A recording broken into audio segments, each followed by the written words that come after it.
Arya Stark stood at the edge of the sprawling city that had once thrummed with color and possibility, the sun setting behind her to cast elongated shadows across the ravaged plains. King's Landing stretched before her, a wounded beast gasping in its final throes, its great gates opened and left to the mercy of any who dared to enter.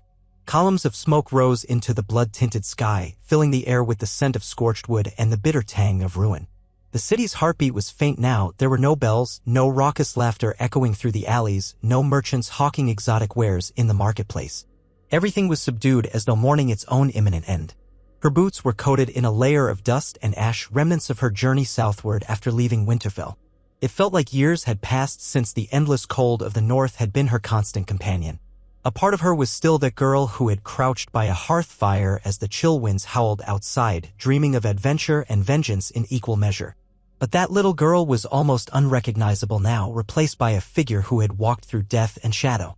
Nothing in King's Landing felt like the world she had once known. Even the architecture, battered by dragon fire and the havoc of war, seemed as though it were a dream turned nightmare. What was left was jagged, weary, and waiting for someone to claim it or destroy it. She slipped past the half-fallen gates with a furtive, cat-like grace. Once upon a time, guards would have patrolled this entrance, armed and ready to challenge anyone trying to breach the city walls. Now, the only watchers were the crows, perched atop broken statues and rubble, gazing down with cold curiosity. She ignored them. Her mind was fixed on a singular goal that pulsed through her every thought: Cersei Lannister. Once the Queen of the Seven Kingdoms, the cunning lioness who had inflicted unspeakable pain on Arya's family, Cersei had turned brother against brother, manipulated lords and ladies, and sanctioned cruelty with a regal tilt of her head. Arya's list had grown shorter over time, but the name Cersei Lannister remained in dark ink, etched into her memory. Within the city, blocks of stone were scattered everywhere, and the roads were cracked by recent devastation. She saw a few survivors lurking in doorways, hiding from anyone who passed. Their eyes were hollow, cheeks smeared with grime. Some of them huddled against walls, too exhausted or defeated to seek shelter. The city's betrayal of its own people had taken a toll on every corner, but Arya did not linger to offer comfort or share their grief. Compassion was a dwindling commodity in her heart, and she hoarded what little she had for the memory of the family she had lost. Still, she recalled the illusions of mercy and justice. She remembered her father's lessons, the ones about honor and duty, about letting mercy guide your decisions when possible. But this was not that world. The old ways had died when Ned Stark lost his head. The game now was survival, and Arya had learned to bend it to her will or else be consumed by it. She was the wolf who had walked among the dead, and what she was about to do was not some moral crusade or misguided quest for glory. It was retribution distilled to its simplest form. She had made her vow to avenge her family, and only 2 names remained on her list. Cersei Lannister was the one that mattered more than any of the others ever had. The Red Keep loomed in the distance, a sinister silhouette against the sky. It had once been the seat of power for a line of kings and queens.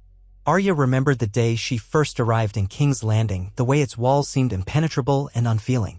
Now, chunks of masonry had fallen away and part of the keep was blackened by dragon fire. The battlements were battered, the high walls scorched.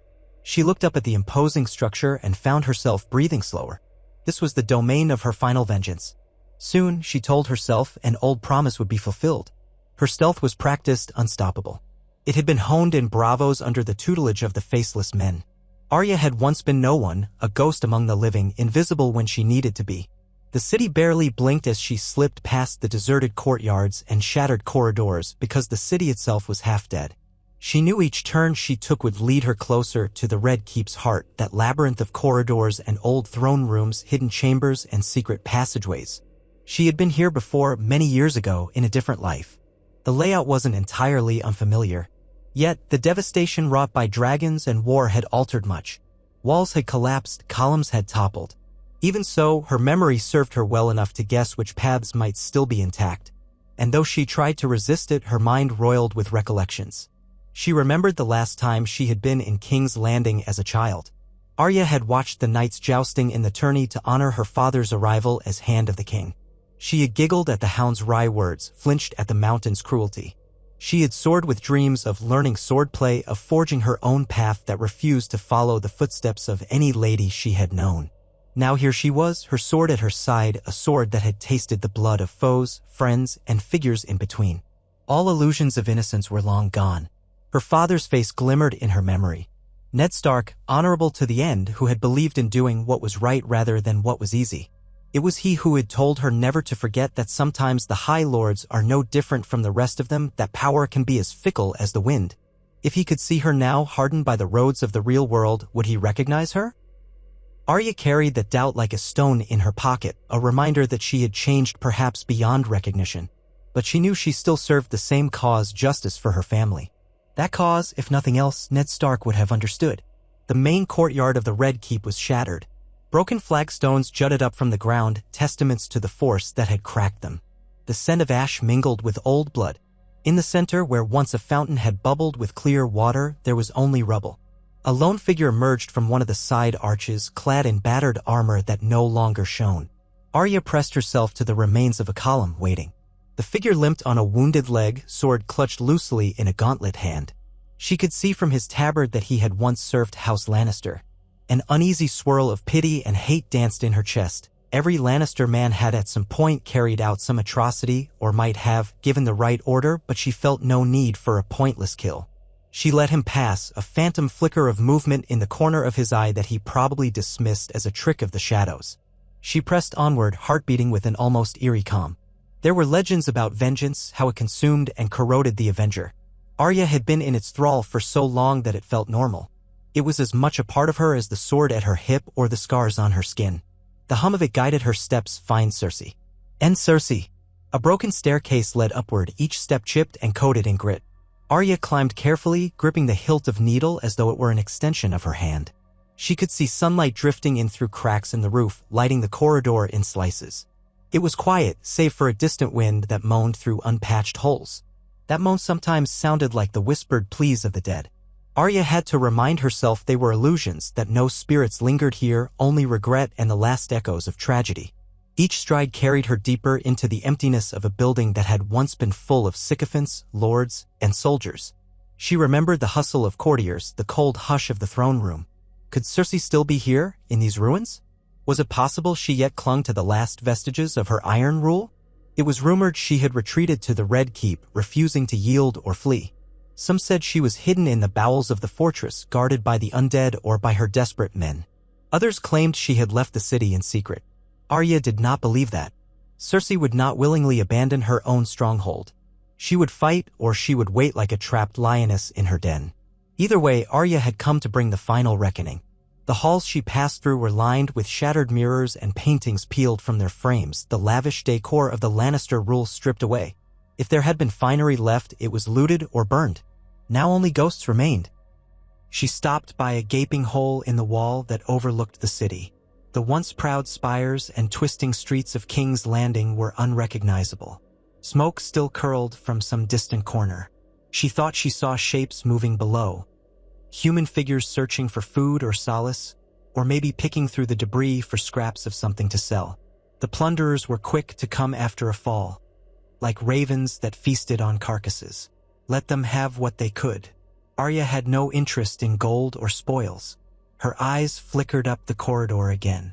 Beyond that corridor, she knew, was an antechamber that led to the throne room, or what remained of it. That chamber might be collapsed or blocked, but if it wasn't, she needed to push through and see what had become of the Iron Throne, the seat of power that Cersei had once claimed. She could almost see Cersei's face then, the cold triumph that had so often curled her lips into a smile. The memory sent a surge of anger through Arya, but she swallowed it back. She had learned control. She was no longer a child who trembled with rage. Past piles of rubble and precarious archways, she reached a corridor that inclined upward. The silent hush was ominous. She could almost sense the presence of someone, or something, waiting. Her footsteps made the slightest sound on the broken marble. She forced herself to slow, every nerve alive. She had to be careful. Even a cornered lioness could still kill. And then she saw the faintest flicker of torchlight up ahead, glimmering through an open doorway. She approached, heart steady, breath measured. In the battered hall beyond that doorway, braziers were lit, casting dancing shadows across the cracked floor. And there, standing near one of the braziers, was Cersei Lannister. Arya felt a thrill of shock that the woman stood in the open so brazenly, as if daring the gods to do their worst. Cersei's once regal gown was in tatters, mud-stained black fabric trailing at her ankles. Her golden hair, once so meticulously styled, hung limp and ragged around her shoulders. She had no crown. Her face was pale, smudged with dirt, but her eyes still burned with that singular intensity that had terrified lords, lovers, and enemies alike. Her lips were pressed tight, and a flicker of something, rage or despair, shone in her gaze. Arya paused, half in the doorway, half in the shadows. The years had carved lines around Cersei's eyes, etched by stress and the weight of countless sins.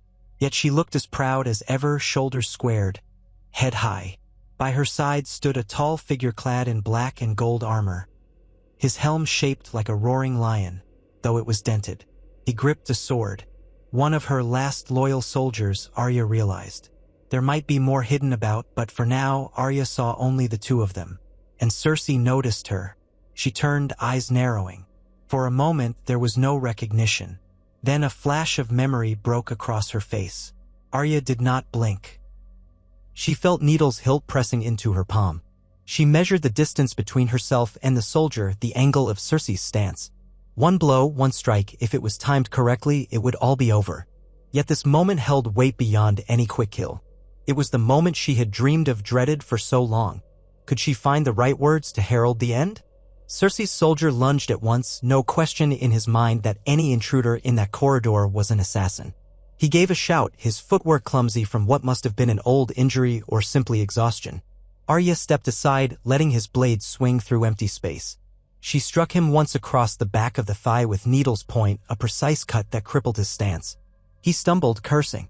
In the next breath, she pivoted behind him and drove her dagger into the gap beneath his arm. He collapsed at her feet with a choked gasp. The clang of steel on stone reverberated. Arya looked up and found Cersei watching, face carved in stone. Arya took several slow steps forward, her path unobstructed now. She studied Cersei's face, searching for fear. She saw anger instead. Righteous, fiery anger.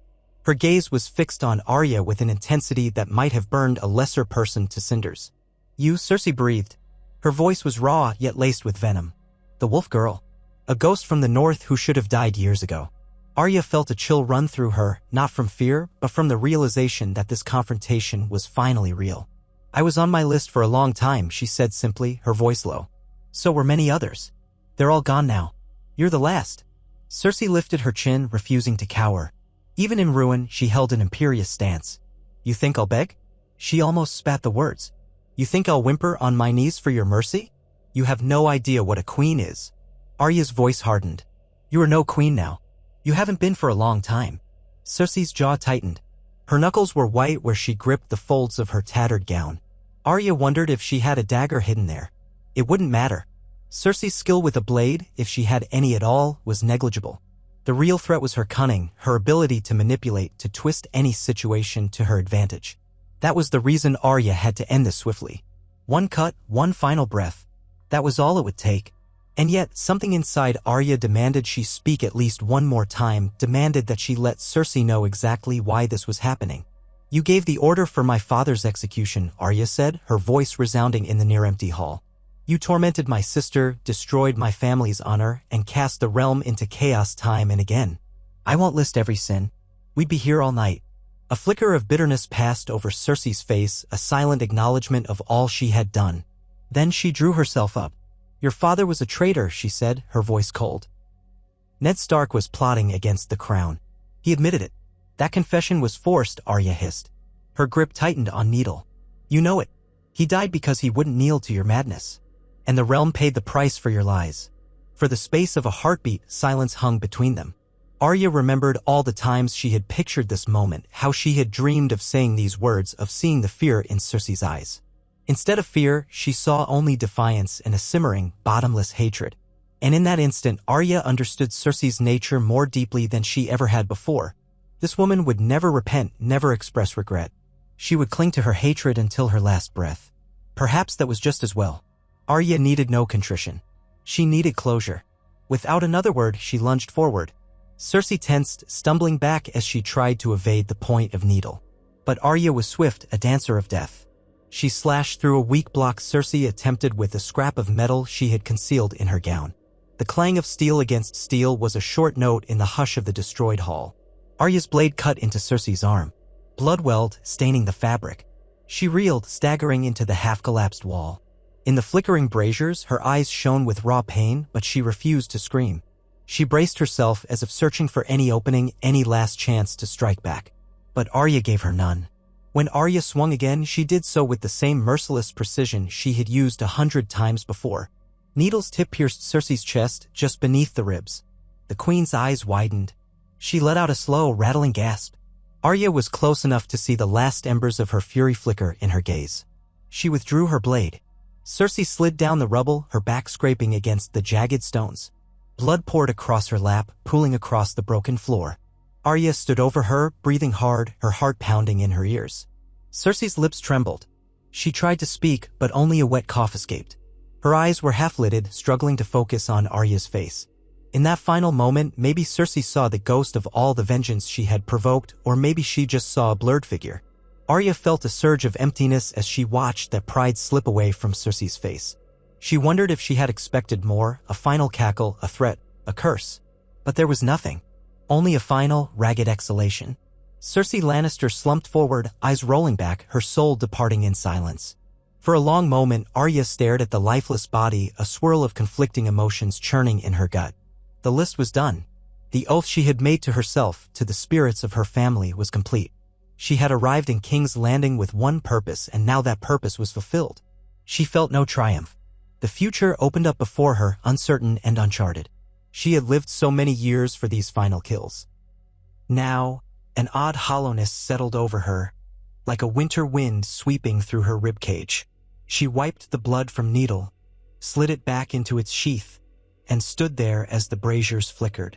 The city around her was quiet, or perhaps she had gone deaf to all sound but her own thoughts. Then, with one last glance at the corpse, she turned on her heel and walked back the way she had come. Her footsteps echoed in the rubble-strewn hall. She was done here in this place. She felt as if she walked in a dream, down the broken stairs, past the corpses of soldiers, out into the courtyard where the crows still waited. When she emerged, the pale sunset cast red glimmers across her face. She realized with a start how tired she was. This entire city reeked of death and lingering despair. In the days that followed, King's Landing would learn that their queen, the last of the Lannisters to hold the throne, had died. Some would celebrate, others would mourn in confusion. Power vacuums led to new horrors, new opportunists stepping forth to stake their claim. But Arya had never cared for who took the throne next. She had once believed that if those responsible for her family's destruction were slain, she might finally find peace. Perhaps that was the greatest lie vengeance whispered. It did not grant peace. It simply filled the emptiness with another type of void. She made her way down twisted streets, stepping around debris and ignoring the stares of any survivors. She left the city that same night, slipping through the battered gate as the moon rose above the spires. The road stretched out before her, a dark ribbon leading away from the capital's ashes. She didn't look back. She feared that if she did, she would see a mountain of corpses beckoning her to join them. Instead, she focused on the horizon, on the cool night air, on the possibility that somewhere else, far from these ruins, she might finally decide who Arya Stark was when she was not a creature of revenge. Her horse stood tethered where she had left it, among a cluster of half-burned trees. She ran her hand aloe, in its neck, murmuring a soft reassurance. For a moment, she let her forehead rest against its flank, eyes closed, breathing in the smell of horse sweat and ashes. In that intimate, silent moment she grieved, not for Cersei, but for the cycle of death that had begun years ago and led her here. She could not weep. The tears seemed lost to her, but her heart felt heavy, and she wondered if she would ever truly heal. The north called her home. Something in Arya pulled her toward those freezing winds and vast pine forests. It wasn't logical. Winterfell would be haunted by memories, but she found her horse tracing the roads that headed north. She skirted around the main highways, traveling by seldom-used paths. The war had ended, but pockets of instability remained. Deserters turned brigands, displaced refugees resorting to theft. Yet she had no fear. Even if her sword had been lost, she still had the lessons of the faceless men. She traveled like a drifting leaf, unnoticed unless she chose otherwise. Occasionally, she bartered with local farmers for bread or shelter, exchanging small tasks or a bit of coin she had taken from the dead soldier. She saw the best and worst of the realm in these rural pockets. Some gave freely, offering kindness despite their own hardships. Others scowled at strangers and kept knives under their blankets. Arya never lingered long. Sleep, when it came, was filled with echoes. Cersei's final breath, the shock on her enemies' faces, the ghosts of her father, mother, brothers, and all those she had lost. She would wake with her heart pounding, her palm twitching, as if she still held needle. Some nights, she sat by a dwindling campfire, staring into the embers, telling herself that she had done what she came to do. There should be no guilt or doubt in her. But ghosts cannot be exorcised so easily. They lingered, whispering that perhaps every act of revenge had brought her further from the child she had once been. Time slipped by in that haze of travel. The land gradually shifted from the charred remains of the south to rolling hills dotted with hardy shrubs, and finally to the colder climate she recognized as home. The wind had a bite again. The nights were longer, the stars sharper, and in her chest, a slow realization took shape. She was not the same girl who left Winterfell all those years ago. She had come full circle, an instrument sharpened by the world. She felt the old call of home, but also the dread that she no longer belonged there. One morning, when dawn brushed the sky with pale light, she caught sight of Winterfell's distant towers. The outer walls soared against the stark gray horizon. Smoke curled lazily from some of the chimneys. Her heart gave a painful lurch. Memories blossomed, running through the courtyard with her sister, sneaking sweets from the kitchens, practicing archery with her brothers. Ghosts that had once warmed her now felt like half-forgotten dreams. She guided her horse closer. The gates were guarded by men dressed in furs. At the sight of a lone traveler, their posture stiffened with caution. But as Arya approached, one of them peered intently at her face.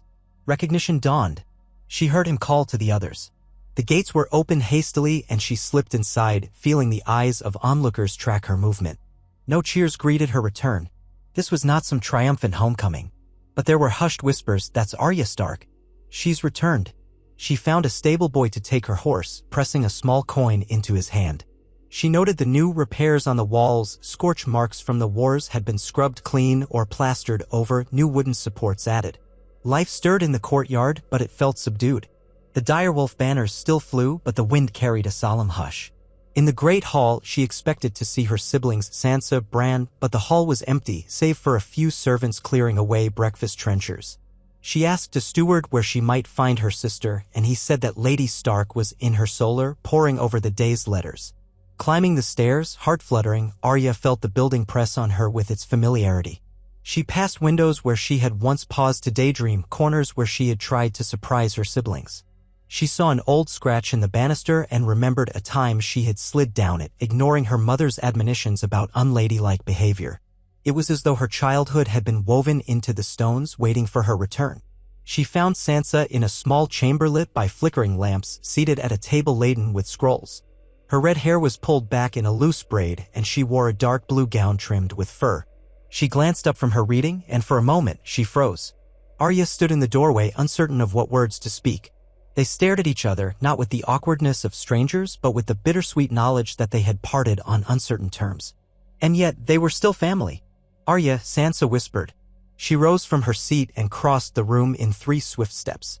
Her arms encircled Arya, and Arya found herself embracing her sister, inhaling the faint fragrance of lavender and parchment that clung to Sansa's gown. For a moment, the numbness in Arya's chest thawed, replaced by a wave of emotion that almost buckled her knees. They pulled back slightly. Sansa's eyes glistened. She searched Arya's face. "I heard rumors that you'd gone to King's Landing. That something terrible might have happened." She trailed off, as though fearful of pushing the subject too soon. Arya nodded, voice calm. "It's done. Cersei is dead." Sansa's lips parted. She looked both relieved and profoundly sad. "We know. I had never doubted you."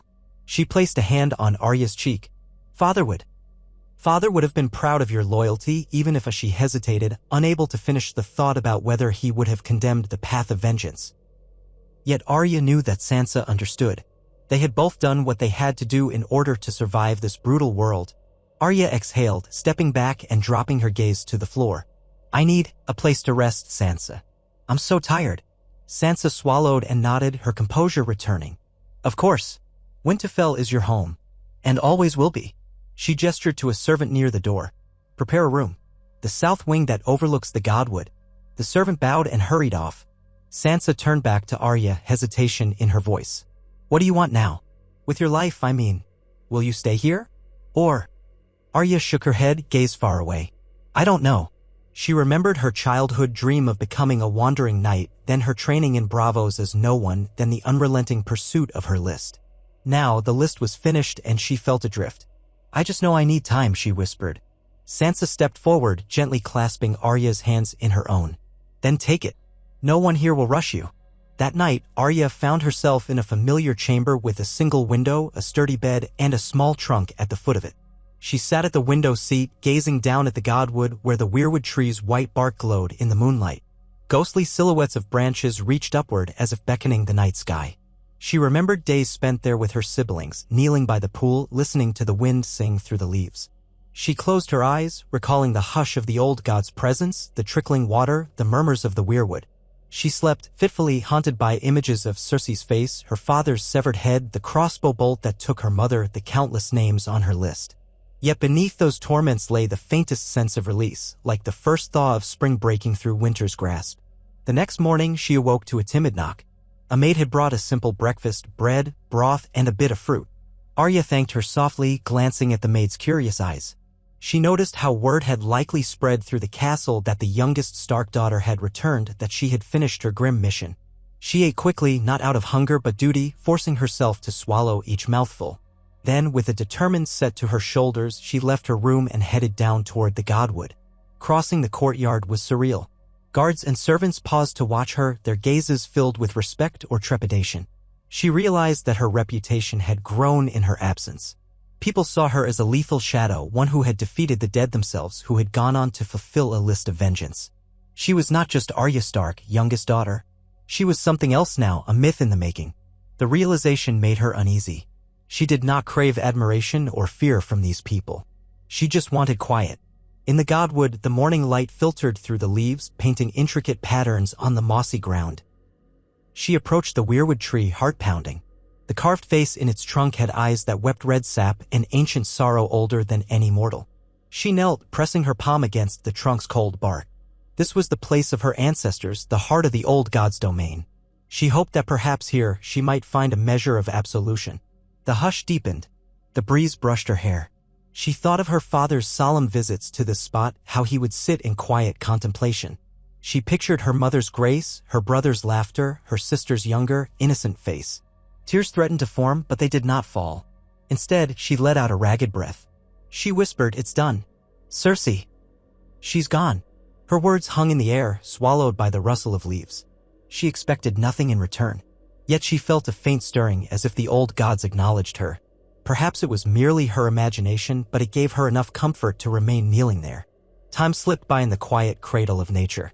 Sansa found her there later, standing a respectful distance away. Arya stood, brushing off her trousers.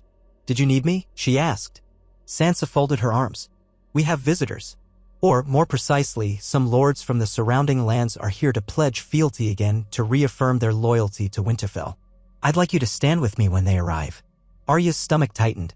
She had grown used to being an outsider, slipping through shadows. Standing in front of lords and ladies, letting them stare, made her uneasy. Still, she nodded. "If that's what you want." Sansa offered a small smile. "I do. You're my sister, Arya. You belong here as much as I do, or anyone else in this house." They made their way to the great hall. Arya kept pace just behind Sansa, her hand unconsciously drifting to the hilt of needle. The hall was lit by tall windows and flickering torches along the walls. At the far end, the high seat of the Lord of Winterfell loomed, carved from dark wood in the likeness of dire wolf heads. Sansa stood in front of it, not quite sitting, a subtle statement that she was caretaker of Winterfell rather than its absolute ruler. Her posture was poised, her expression calm. Arya stood at her side, arms crossed, trying to mimic some measure of decorum. One by one, minor lords entered: House Serwyn, House Tallheart, House Manderly, and others from the region. They bowed to Sansa, offering her words of support and gratitude for stabilizing the north after the wars. Many eyed Arya with fascination or wariness. She said nothing, returning their stares with cool reserve. She recognized a few of them from childhood feasts, though she doubted they recognized her. She had grown into someone far more formidable than the tomboy who had once practiced archery in the courtyard. The ceremony was brief. Pledges were renewed, discussions about resources were initiated, and Sansa listened intently to their needs. Grain distribution, refortifying roads, coordinating watchmen against bandits. Arya found herself half disconnected, her mind drifting. She felt like a wolf trying to play the part of a courtly lady, all too aware that her teeth were bared beneath a veneer of politeness. But for Sansa's sake, she endured. When the last of the lords left, Sansa exhaled, letting her shoulders relax. "Thank you," she said to Arya, warmth in her voice. "I know this isn't your favorite part of life at Winterfell." Arya shrugged. "I'm no good at it, but I understand it's necessary." Sansa's gaze softened. "Arya, listen. The North is a fragile place right now. We need to rebuild trust among our bannermen. We need them to feel safe, united. Your presence is. It reminds them that the Starks are strong, that we're not fractured by all the tragedies we've endured." Arya frowned, looking down at the polished floor. "Tragedies," she echoed. "Yes, we've all had our share." Sansa gently took Arya's hand. The gesture was more intimate than Arya was used to, but she let it happen. "We have to face them together," Sansa murmured. "We're all that's left, Arya. Bran is here too, but he's changed." Arya recalled the last time she saw Bran, the distant look in his eyes. He was the three-eyed raven now, or something beyond a simple mortal boy. She nodded. "I'll stay," she said quietly, surprising herself with how resolute her voice sounded. "At least for a while." Sansa's relief was evident. They parted ways as midday approached. Arya retreated to her old chambers, still feeling the weight of everyone's gaze. She could sense that many in Winterfell wanted to know about Cersei's death, about the other names on her list. Rumors spread faster than ravens, and she was sure that by nightfall half the castle would be whispering about the youngest Stark daughter who slew the queen in the south. But Arya did not answer their silent questions. She preferred to keep that story buried in her own chest. During the afternoon, she explored Winterfell. She walked through hallways that had been reconstructed after the wars, peered into the library where new books were being collected, and finally found herself outside, near the armory. She caught sight of training dummies set up in a side courtyard. A small group of guards were practicing archery, releasing arrows that thudded into targets. Arya's heart clenched with longing. She remembered how simple it had been to hold a bow, to feel the tension in the string, to release and watch the arrow fly. She approached, catching the eye of a young guard who seemed to recognize her. He lowered his bow, expression caught between awe and respect. "My lady," he stammered, bowing. His companions did the same. She managed a small nod, scanning the bows and the quivers of arrows. "Mind if I join you?" she asked. They glanced at each other. "Of course, Lady Arya," the young guard said, offering his bow. She weighed it in her hands, testing the pull of the string. It was decent, though a bit stiff. She notched an arrow, exhaled, and let it fly. It struck close to the center of the target. Another arrow followed, again near the center. The guards exchanged impressed looks. Arya felt a faint stirring of satisfaction. She hadn't lost her touch. She passed the bow back, feeling that echo of old joys. But there was a tremor in her hands, almost imperceptible, that lingered after the shot. She realized how exhaustion weighed on her. She excused herself and continued walking. But that small moment reminded her that she was still alive, still skilled at something beyond killing. Perhaps the difference was subtle, but it felt like a seed of possibility. Twilight settled over Winterfell, draping the castle in a veil of purple and gold. Arya found herself on the battlements, gazing out at the wilderness beyond the walls. The northern landscape was vast, rolling hills, forests that seemed to stretch forever. The wind tasted of ice. She remembered the road she had traveled, the bodies she had left behind. What future awaited her here? Her entire life had been shaped by a list, by the need for retribution. Now she had a chance to define herself anew. A voice broke her reverie. "Sister." She turned to see Bran approaching, his cloak draped over the simple garments he wore. He moved in his wheeled chair, which was guided by a loyal servant. Arya had not seen him since she'd returned, and her heart clenched at how pale he looked, how distant his gaze still seemed. She bowed her head slightly, stepping closer. "Bran," she said softly. He studied her with an otherworldly calm. "You did it," he said, his voice toneless. "Cersei Lannister is gone." Arya nodded, unsure how much Bran knew through his abilities as the three-eyed raven. Perhaps he had seen it all. "I did," she replied. He blinked slowly. "Was it everything you hoped for?" A knot formed in Arya's throat. She considered lying, but what use was deception to someone who saw everything? "It wasn't," she admitted. "I expected something more final. But now all I feel is emptiness." Bran's eyes seemed to look through her, across the castle walls, into some space beyond normal sight. "Vengeance rarely brings the resolution we seek," he said, the words sounding ancient, as if borrowed from the very roots of the weirwood tree. "We do what we believe we must, but the scars remain." Arya swallowed. She glanced out at the distant night sky, pinpricked with emerging stars. "Yes," was all she said. For a moment, they sat there in silence. Then Bran's lips curved in a faint, knowing smile. "You still have a life to shape, Arya, and it may not be here forever. The wolf is free to roam." He offered no further explanation, and she did not press. She knew that he sometimes spoke in riddles now, or glimpses of the future, but his words settled in her mind like seeds. Perhaps she would remain in Winterfell for a time, find a purpose besides her old quest. But a part of her knew that the open road might call again. The world was vast and she had seen only fragments of it. Her mother had once wanted her to be a proper lady, but that dream had died alongside everything else. Arya Stark belonged to a different path. They spoke no more that evening, merely sat there, siblings bound by blood and a shared history of nightmares. In the stillness, she found a small measure of comfort. Winterfell was healing step by step. Perhaps in time she could do the same. Word spread quietly yet inevitably that Arya Stark was the one who killed Cersei Lannister.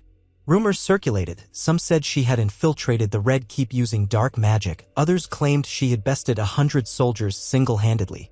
The truth was simpler and more brutal, but Arya did not bother to clarify. She let them whisper. If her reputation brought fear to those who might threaten Winterfell, then so be it. In the following weeks, Sansa asked her to oversee certain tasks around the castle, training novices in swordsmanship, occasionally accompanying scouts on patrol, ensuring that the roads north of Winterfell remained safe. Arya found a semblance of routine. She rose with the dawn, sparred with the castle guards, sometimes patrolled the nearby forests, and returned to share an evening meal with her sister and Bran. At night, she roamed the castle corridors, restless. She would find herself standing at windows, listening to the wind, remembering the hush of Braavos' canals or the vast emptiness of the northern roads. The desire for motion tugged at her soul. One frosty morning, she found herself in the courtyard, instructing a group of young recruits. They ranged in age from 12 to 16, mostly boys, but a few girls too, all eager to learn. She showed them how to hold a sword properly, how to pivot their feet. She tried to be patient, though she'd never considered herself a great teacher. She found a quiet satisfaction in passing along the skills that had kept her alive. These youths might never face the horrors she had, but they deserved a chance to be prepared for the world's dangers. As she demonstrated a disarming move, she caught sight of a young girl in the back, slender arms, a determined set to her jaw, reminiscent of Arya herself at that age. The girl tried to imitate Arya's motions but fumbled. Arya went over, placing her hands over the girls, guiding them into position. The girl's eyes shone with gratitude and admiration. Arya realized that in teaching, she found a small light that cut through her own darkness. Perhaps part of living beyond vengeance was this, passing on knowledge, ensuring the next generation might thrive.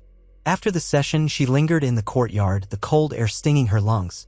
She glanced up at the towers of Winterfell, remembering the countless times she had raced through these spaces as a child.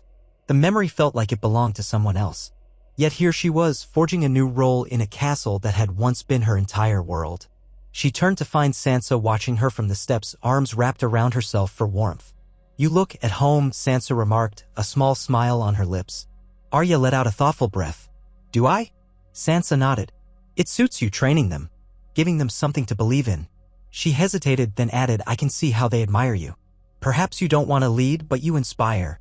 Arya was quiet. She had never sought adoration. But she also understood that symbols were powerful. The young recruits saw her as living proof that even a small girl from Winterfell could become a legend. Maybe it can do some good, Arya admitted. They deserve someone to show them how to survive. Sansa drew closer. You've changed. When you first came back, you were distant. More so than now. I can see you slowly letting people in. She tilted her head, gazing at Arya's face. Are you healing? Arya didn't know how to answer. She thought about the hollowness she still felt at times, the weight of her memories, but also the flickers of warmth she found in these daily moments. Maybe, she said. A little. Sansa squeezed her hand gently. I'm glad. Yet, as the days stretched into weeks, a soft tension built in Arya's chest. She would find herself staring at a map of Westeros in the library, tracing her finger along the coasts, the seas, all the places she had never been. She would wake before dawn, heart pounding with an undefined restlessness as though a distant drum was calling her away. She loved Winterfell, loved her family, but the wolf in her soul wanted to keep running. She had once told the Hound that she didn't plan on coming back to the capital, that she might sail west of Westeros to see what lay beyond the edges of the known world. That dream hadn't left her, it was merely sleeping. On a crisp afternoon, after patrolling the nearwoods, Arya found Bran alone in the Godwood. She approached, her footsteps soft on the thick moss. He turned his head slightly, acknowledging her presence without surprise. The weirwood tree loomed behind him, silent and watchful. Bran, she said, crouching beside him. May I ask you something? He blinked, his gaze as distant as ever. Of course. She studied his face, searching for a spark of the boy she once knew. She realized that spark was mostly gone. But the essence of Bran Stark lingered beneath the powers of the three-eyed raven. You've seen things, she said carefully. The past, maybe the future. Can you see mine? Do you see me staying here at Winterfell? Bran's eyes flickered and he was quiet for a moment. Your path is not set, he said at last. There are branches. Choices. But your heart yearns for the open horizon. Arya exhaled. She knew it was true. Would it be selfish of me to leave?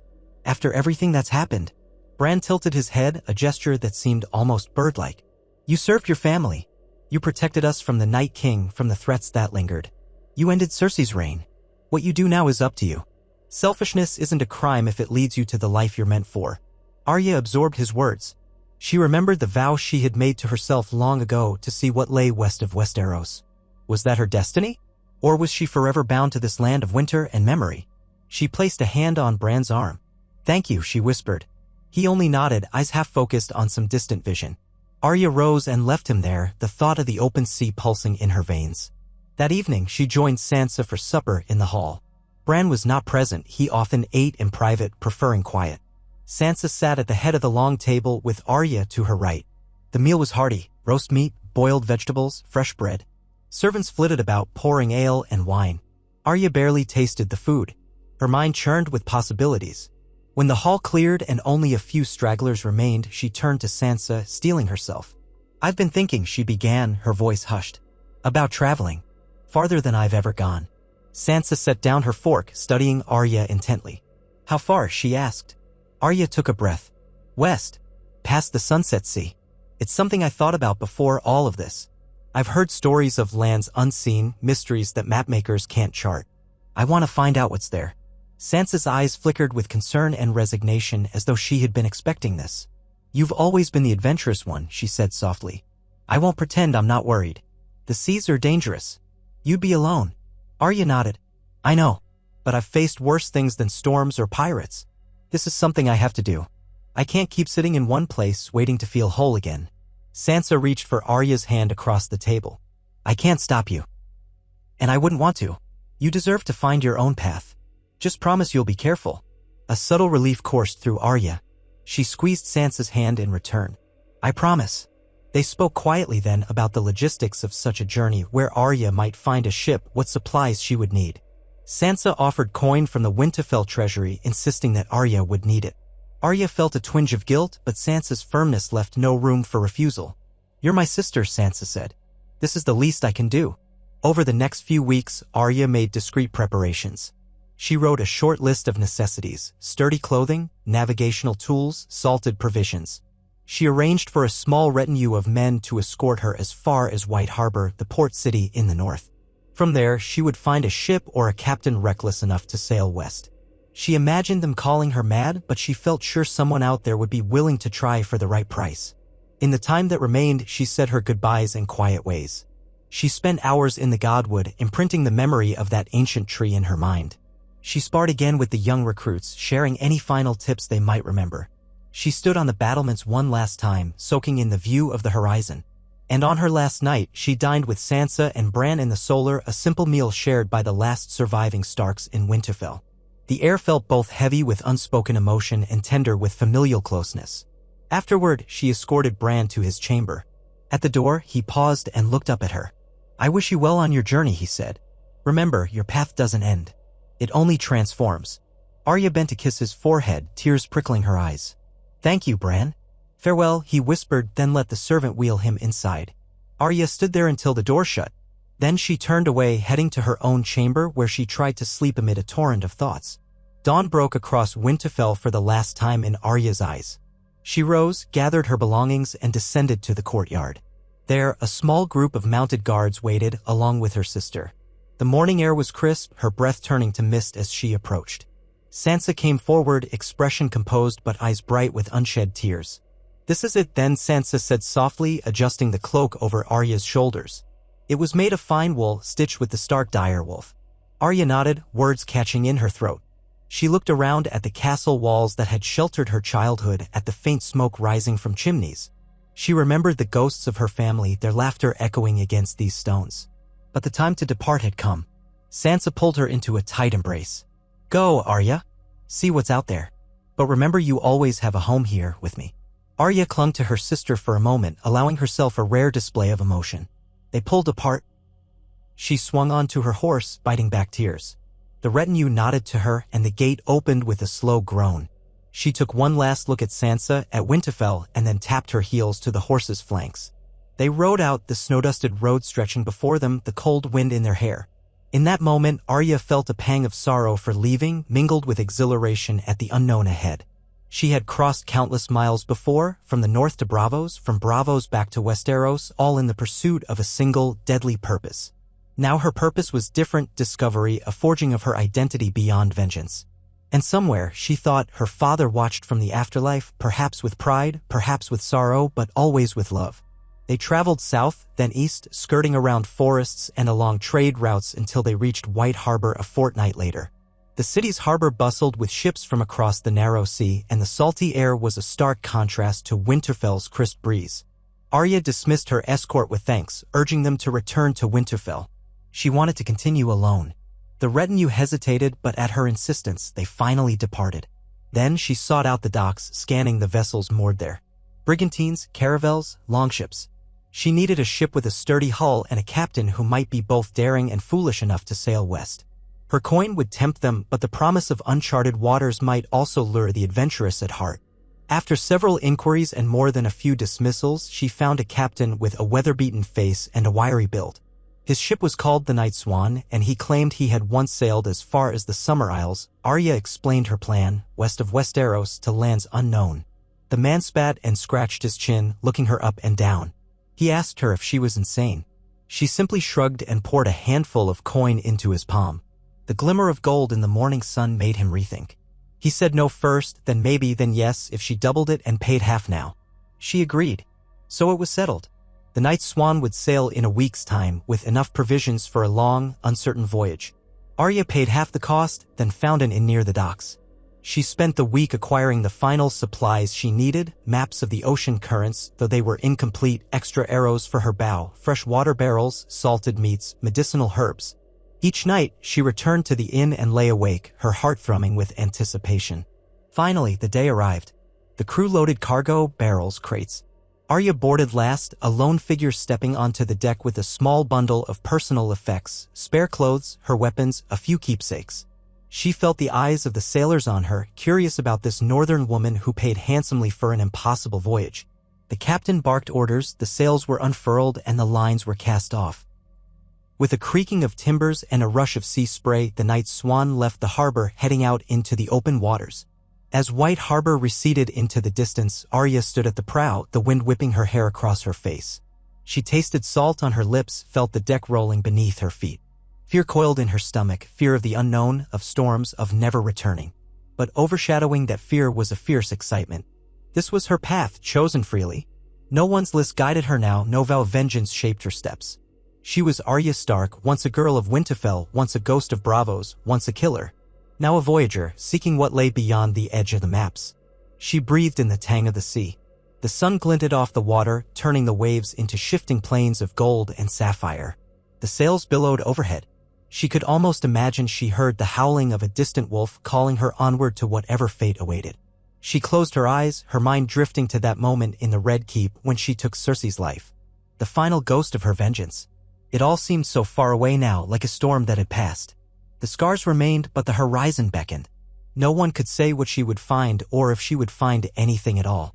But as the ship forged westward, leaving Westeros behind, she felt a current of possibility running through her veins. She thought of the father she had lost, the family that had survived despite everything, and the queen she had killed. Each memory was a stepping stone across the ocean of her life, leading her to this moment of freedom. Arya Stark opened her eyes, gazed at the boundless sea, and smiled. In her heart, she carried the North, carried every lesson carved into her bones by a cruel and wondrous world. Now she would write a new story, one not anchored by death, but guided by the promise of discovery.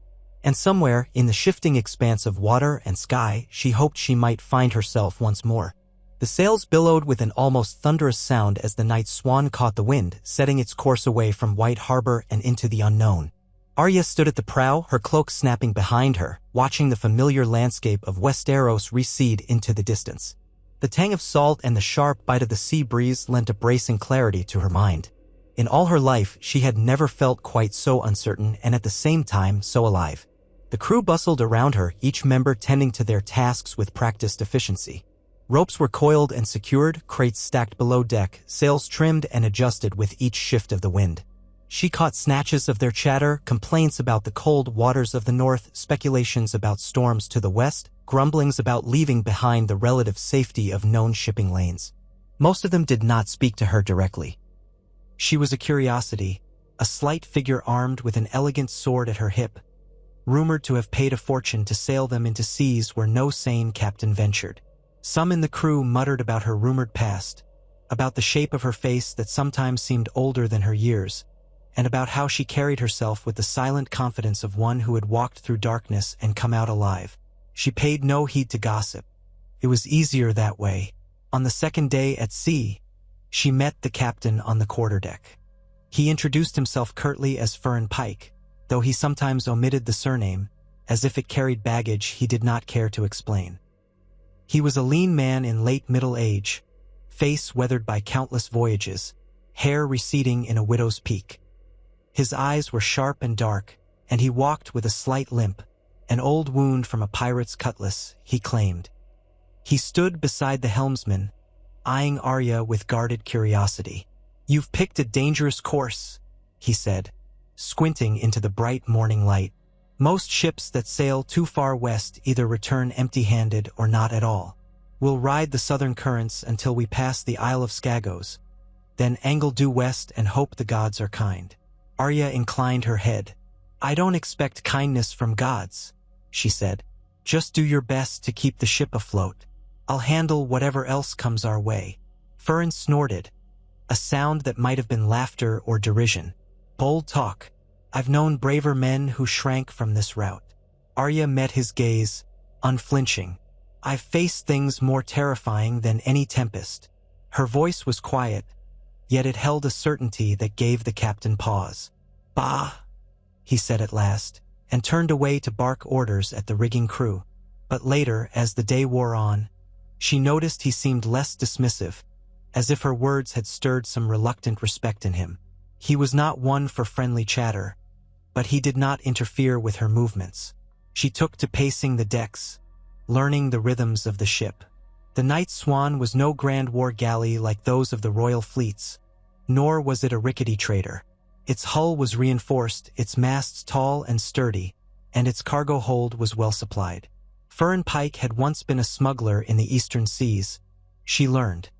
Perhaps that experience had made him adept at navigating uncharted waters. He and the crew looked capable, though they were clearly uneasy about sailing so far beyond the known world.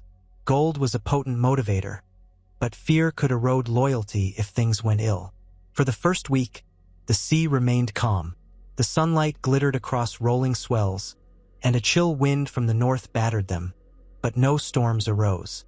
Arya spent her time helping the sailors with small tasks, tying knots she had learned in bravos, carrying supplies, even sharing watch duties at night.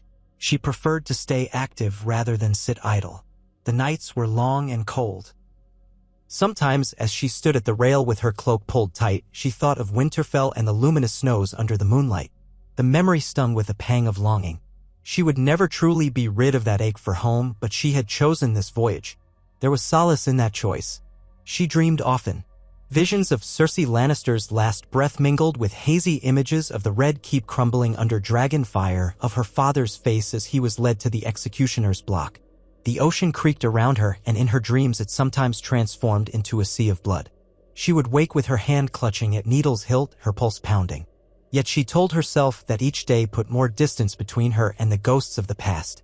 On the 8th day, the winds shifted violently and the night swan pitched beneath gathering storm clouds. Furin ordered the sails partially lowered. The sailors scurried like ants to secure the ship against the coming gale. The ocean turned gray and menacing, waves cresting high. Spray lashed the decks, thunder rumbled, and lightning split the sky.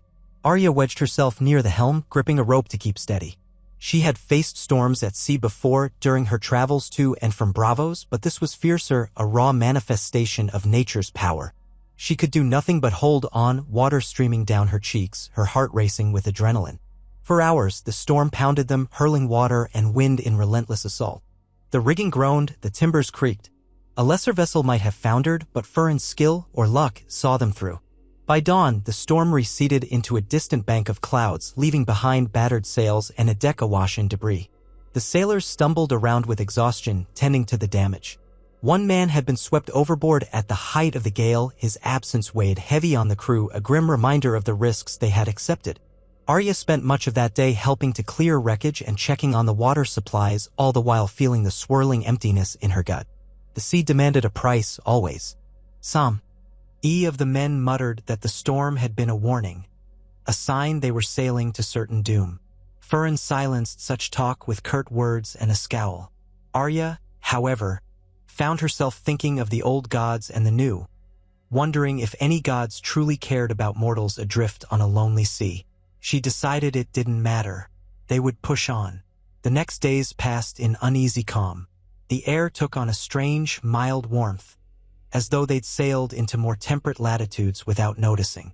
The gulls became scarcer, replaced by occasional sightings of porpoises or distant shapes that might have been whales. At night, the stars were unfamiliar, the constellations distorted as they ventured further west. A subtle sense of dislocation crept over Arya. She found herself staring at the horizon for hours, her mind churning with possibilities. What if they truly discovered new lands? What if they sailed until the world's edge, and there was nothing but open water forever? She practiced with needle to keep her reflexes sharp, choosing a quiet spot on the foredeck when the crew was busy elsewhere. Each thrust and parry grounded her, reminded her that she was Arya Stark, forged by trials, not easily shaken. Sometimes a curious sailor would watch from afar, hesitant to approach the woman rumored to have once worn many faces. Arya let them watch. She had no secrets to keep anymore, nothing but her own restless heart. One evening, as she finished her drills, she noticed a young deckhand shyly hovering by the stairs. He couldn't have been more than 14, with hair bleached by the sun. He approached, hat in hand, and asked if she might teach him a few sword moves. She studied him. He looked so eager, a spark of the wide-eyed wonder she'd once seen in her own reflection as a child. Perhaps she saw in him a reflection of her younger self, that skinny tomboy who wanted nothing more than to learn to fight. She nodded.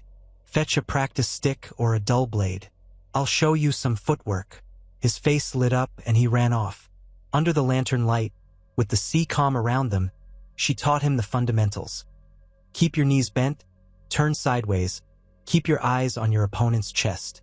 He stumbled and nearly fell more than once, but each time he got back up with the same bright determination. The lesson eased a tension in Arya's chest.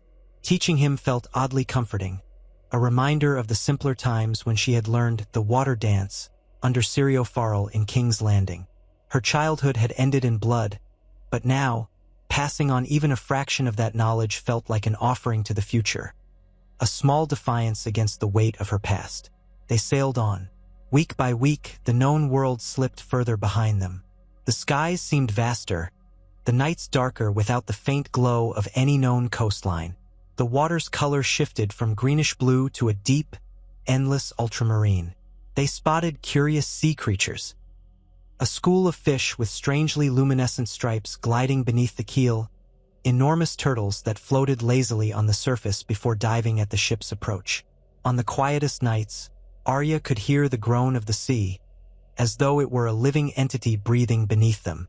She felt both a stir of excitement and a pang of loneliness that tugged at her heart. Conversations with Furin remained sparse. He was not a man prone to small talk, and Arya wasn't one to force pleasantries. But she sensed his worry. Each day they ventured farther west, the charts became less reliable. The currents were unpredictable, the winds capricious. Now and then, he'd appear on deck in the middle of the night, scanning the stars with a battered astrolabe, muttering curses under his breath. Arya sometimes joined him, silent except for the questions in her mind. She wondered if he regretted taking her gold. She wondered if she had led these men to their doom. For weeks out of White Harbor, the water turned eerily still. They entered a stretch of ocean where no breeze stirred, leaving the sails limp. The sun blazed overhead, turning the deck into a sweltering plain of shimmering heat. Water supplies ran low. The men sweated and complained, trying in vain to coax even a whisper of wind into the sails. Days passed in this dead calm, punctuated only by the tense arguments that broke out among the overheated crew. Furin rationed the water, which did little to help morale. Grumblings rose again. Some hissed that they should turn back. Others cast suspicious glances at Arya, muttering about curses and ill luck. She ignored them, though the hostility pressed in like a stifling blanket. In the midst of this, she found solace in practicing forms with needle, her sweat dripping onto the scorching planks. That boy, Jaren, continued his lessons with her. He proved determined, even as thirst dried his lips. "Can't stand around all day or I'll go mad," he would say, and Arya understood exactly how he felt. She admired his resilience. She caught glimpses of a familiar spark in his eye, an unyielding spirit that refused to be crushed by circumstances. He reminded her, in some quiet way, of Gendry or hot pie or even the old memories of her brothers. Men and boys she had known in a different world. One particularly scorching midday, she was leaning against the rail with Jaren, both of them sipping from the meager water ration, when a shout came from the crow's nest. "Wind! To the south!" Furin dashed forward, peering through a spyglass. A ripple of movement seemed to disturb the horizon. Clouds appeared, heavy and gray, promising a gale or perhaps a squall. The captain barked orders. The crew sprang into action, adjusting the sails and angles, hoping to catch the edge of that wind and break free from the stifling calm. Arya found herself gripping the rails, heart pounding with anticipation. It might be relief or it might be another storm. Before long, the wind hit them in fits and starts, gusts that rattled the rigging, then died away, only to pick up again minutes later. The men worked feverishly, tacking southward, the ship groaning as it swung around. Arya tasted the sudden shift in the air, that electric tang of oncoming weather. A thrill coursed through her. Any wind was better than no wind at all. Then the squall arrived. What began as a faint hiss on the horizon grew into a furious gale. The sea rose in dark swells, rain pelted the deck. The crew wrestled to keep the sails intact while thunder boomed overhead. Lightning streaked across the sky, revealing a chaotic panorama of surging black water. Arya stayed low, clinging to a rope near the mainmast. She had never known the sea to be so fickle in such a short span. One moment a stagnant mirror, the next a crashing tempest that seemed eager to tear them apart. A better danger than endless stagnation, she told herself. At least in danger, you felt alive. The storm battered them deep into the night. Water sloshed across the decks, men shouted directions no one could hear over the wind's roar. The helmsman strained to keep the ship's bow angled against the worst waves. Fern cursed incessantly, hair plastered to his scalp. Arya helped tie down loose barrels, passing rope to Jaren, who looked pale but resolute.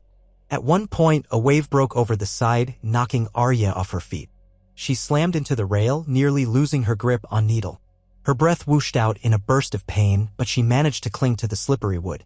Cold saltwater drenched her, and for a heartbeat, she was back in the darkness of her nightmares, helpless and drowning. But she forced the panic down, clawing her way upright, spitting out brine. In the second hour before dawn, the storm relented. The rain tapered into a drizzle and the waves eased to an uneven chop. The crew, exhausted and battered, slumped where they stood, some sobbing with relief, others grimly silent. Arya gathered her breath, leaning on the rail as her arms shook with fatigue. Lightning flickered far off. The sky was still black, but she imagined the faintest glow in the east, heralding sunrise. Another night survived. The next morning, they discovered that the squall had blown them off course. Fern tried to gauge their position using the half-clouded sky. His mood soured further when he realized the needle of his battered compass spun unpredictably. Perhaps it had been damaged in the storm. Grumbling under his breath, he declared they would sail due west again, guided by the best guess of the sun's arc. Arya watched him scowl at the horizon, suspecting he feared they might be lost already. Still, they had water again, rainwater collected in barrels and buckets. That alone improved the crew's spirits. In the following weeks, the days melded into a steady routine of watch rotations, sail adjustments, and constant vigilance. The ocean gave them sporadic challenges. Sudden squalls, swirling currents that threatened to push them north or south, tangles of drifting seaweed that clung to the hull. Yet they pressed on, forging deeper into waters uncharted by any map. At times, seabirds circled overhead, a sign that land was not wholly out of reach. Once they glimpsed a distant shape on the southern horizon, perhaps an island or a rocky outcropping. Fern debated anchoring there, but the wind shifted again, and by the time they made to change course, it had vanished from sight. With each passing day, Arya felt the tension mounting among the sailors. Uncertainty gnawed at them. Some had begun to question whether any new land lay in this direction. Others suspected that if it did, it might be hostile, a place of monsters or savage tribes. Whispers of the Thousand Isles or the rumored shape-shifting demons of the far seas began to circulate. Arya sensed a growing fear that any misfortune could spark mutiny. She remained vigilant, noticing who eyed her with mistrust, who hoarded supplies, who prayed fervently at dawn or dusk. One night, as the moon rose, she found Fern sitting by the stern, rummaging through a small wooden box of personal effects. A single lantern cast trembling light around them. She could see in his weary posture that the strain weighed heavily. She approached quietly. He glanced up, lips pressed tight, but he did not wave her away. She settled beside him, the lantern glow outlining the lines in his face. In the box, she saw a woman's locket, tarnished silver, and a tattered parchment that looked like part of an old map. He noticed her gaze. "My wife," he said gruffly, holding the locket. "She died some years back. An outbreak in Bravos, a fever. We buried her at sea on the way home." Arya nodded, sensing this was more than he usually divulged. "I'm sorry," she offered, soft-voiced. He turned the locket in his calloused fingers. "I promised her I'd settle on land someday. Buy a small estate, spend my days fishing in a quiet harbor." He gave a humorless chuckle. "Yet here I am, sailing west beyond all reason." Arya watched the sea for a moment, black and silver under the moon. "Why did you take my gold, then?" she asked gently. He rubbed his brow. "Because I'm a fool, or because I wanted one last grand adventure before I consigned myself to an old man's regrets?" He paused, glancing at her. "And because your eyes told me you'd come this far alone if you had to." Something in that look reminded me of myself a long time ago when I still believed I could tame the unknown. Arya felt a flicker of understanding pass between them. She thought of all the nights she had set out alone, armed with only a list of names and the unwavering will to survive. So many roads led her here. Maybe, she mused, they were both searching for something intangible at the edge of the world, a final proof that there was more than the cruelties they'd known. He sighed, placed the locket back in the box, and snapped it shut.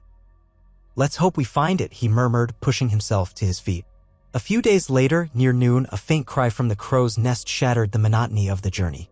"There's something ahead." "Sails, maybe." In a rush of excitement, the crew scrambled to the rails, shading their eyes from the glare of the sun. Arya stood on a coil of rope to get a better view. At first, she saw nothing but the endless ocean. Then, slowly, a shape materialized on the horizon, dark and unfamiliar. Fern snatched his spyglass and muttered curses. "A ship," he confirmed. "Large hull, but the design, not one I recognize. Looks like they're tacking east." Arya's pulse quickened. Another vessel so far west? Could it be a merchant ship from some unknown land, or one of the fabled explorers that never returned to Westeros? The possibility churned excitement and caution in equal measure. She saw the men glance at each other with nervous smiles. Contact with another ship might mean trade, rescue, or danger, no one could say. Fern ordered a cautious approach, adjusting their course to intercept but not too aggressively. The distance shrank over the next hour. Arya strained to see details. The other ship was indeed large, with curved lines unlike the cogs or caravels she knew. Its sails appeared triangular, not the square rigging typical of Westerosi designs. She glimpsed a strange symbol on its mainsail, a circular emblem that might have been a stylized sun or wheel. As they neared, the stranger signaled with a series of colored flags, though none of them matched any code that Fern recognized. The captain had his crew run up plain white flags in response, a universal sign of peaceful intent. Tension suffused the air. The men armed themselves discreetly, some gripping crossbows or cudgels. Arya loosened needle in its sheath, her gaze never leaving the mysterious ship. At last, the two vessels drew close enough for shouts to carry across the water. A handful of figures stood on the deck of the unknown ship, wearing robes or cloaks of an unfamiliar cut. Their skin ranged in tones from pale to golden, and their hair was bound in elaborate braids or head wraps. One man, presumably their leader, cupped his hands around his mouth and called out in a language Arya had never heard before. The words were fluid, musical, entirely foreign. Fern shouted back in the common tongue, then tried Valyrian phrases. No recognition lit the strangers' faces. They conferred among themselves, then one stepped forward, attempting an awkward greeting in broken Valyrian that sounded half-learned. Arya caught fragments. Trade, no harm, who are? A flurry of frantic attempts to communicate followed. Fern tried bits of Braavosi, though he was no linguist. Arya tried as well, recalling what she could from the free cities. The strangers seemed to grasp occasional words, peace, sail, water, but little more. At length, they signaled for the two ships to draw alongside, dropping sails to drift together on the calm swells. Ropes were exchanged, and a plank was set between them. Arya exchanged a look with Fern. He nodded, lips pressed tight, clearly willing to risk parley. She volunteered to cross first, ignoring the worry in the captain's eyes. Needle at her hip, she made her way over the creaking plank to the other deck, a jolt of adrenaline in her veins.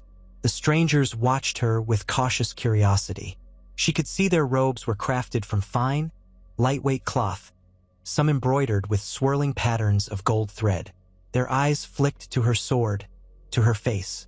One, a tall woman with bronze-hued skin and hair woven into intricate loops, inclined her head in a polite greeting.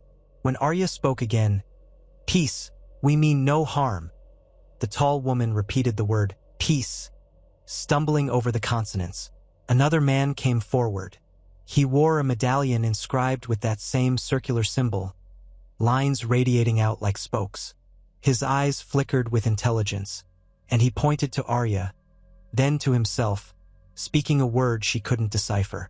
He repeated it, pressing a hand to his chest. Finally, Arya realized he was introducing himself. She pressed a hand to her own chest. "Arya," she said. "Arya Stark." "Arya," he echoed carefully, then placed a hand on his chest. "Sayam." He offered a tentative smile. Arya returned it. Fern ventured across as well, flanked by a couple of armed sailors. The strangers parted to make room on the deck. Awkwardly, they tried to share water or a piece of dried fruit, which Fern accepted with wary politeness. Through halting attempts at sign language and the few borrowed words of Braavosi or Valyrian, the two groups established that these strangers hailed from a land far to the west, Asteria. Arya thought they pronounced it, though she wasn't certain. They kept gesturing toward the setting sun, as if to say their home lay still further in that direction. The notion made her heart leap. A new land, or perhaps many lands, beyond the known seas. Bit by bit, a fragmented conversation took shape. Sayam, who seemed some sort of leader or diplomat, pointed at the west horizon, repeating Asteria, and then pointing to the deck of their own ship. He tapped his medallion, the circle with rays. Arya surmised it might represent the emblem of their kingdom or faith. They tried to explain their presence here. Through gestures, they indicated they were traveling east in search of new routes. Perhaps new trade partners, it seemed. Their wide sails and unusual hull design suggested skillful seamanship adapted to crossing vast distances. When Furin asked how far their homeland lay, confusion reigned. The concept of distance was difficult to convey without a shared numeric system.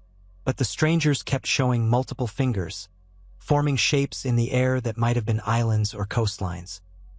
Arya guessed it was at least a few weeks' sail further west. That hammered home the enormity of the world. Westeros and the Free Cities had always loomed in her mind as the center of civilization, but here was proof that entire realms lay beyond, with their own languages, gods, and ambitions. The men on both sides exchanged gifts, small tokens of good faith. One of Furin's sailors produced a battered clasp knife, while another offered a wooden figurine of a dire wolf. The strangers, in turn, brought forth a bracelet inlaid with shimmering shells and a length of cloth embroidered with scenes Arya couldn't decipher. The tall woman with braided hair presented Arya with a small golden amulet shaped like a stylized bird. Arya accepted it with a courteous nod, marveling at the craftsmanship. After some deliberation, the strangers motioned for the crews to gather on their respective decks. A short ceremony followed, likely a ritual of safe passage.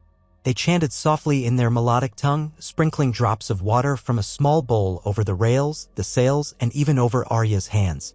She felt a strange tingle at the solemnity of it, like an invocation of unknown gods.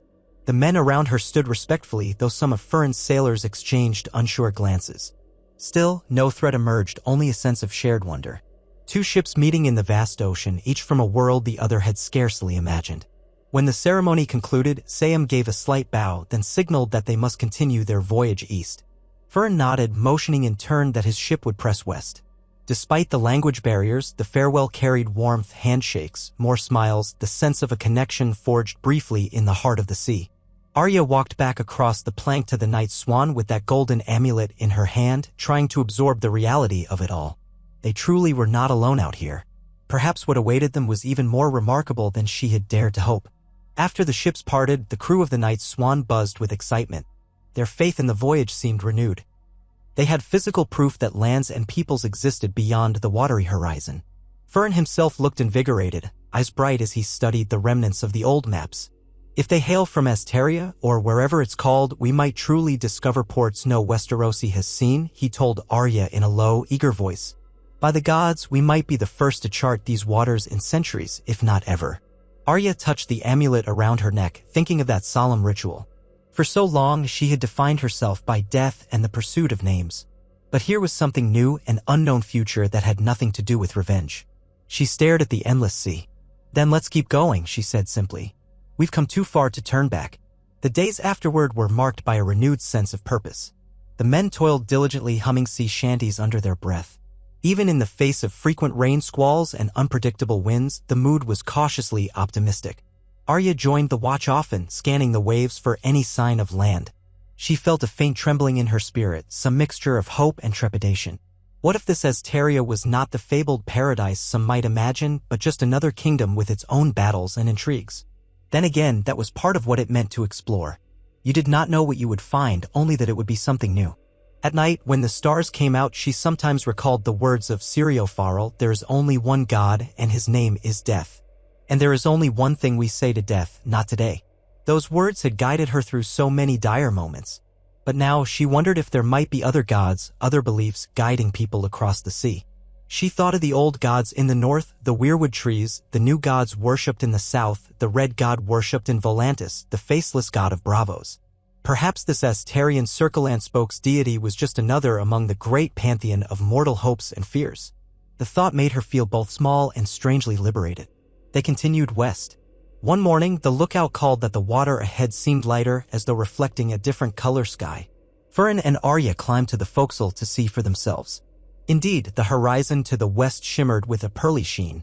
Could it be shallow waters or a reflection of something else? A sense of anticipation crackled through the crew as they adjusted course. Gradually, a change in the air became evident, warmer, scented with faint hints of unfamiliar flora. The color of the sea shifted from deep blue to a milky turquoise. Schools of brilliant fish darted beneath the keel, visible through crystalline water.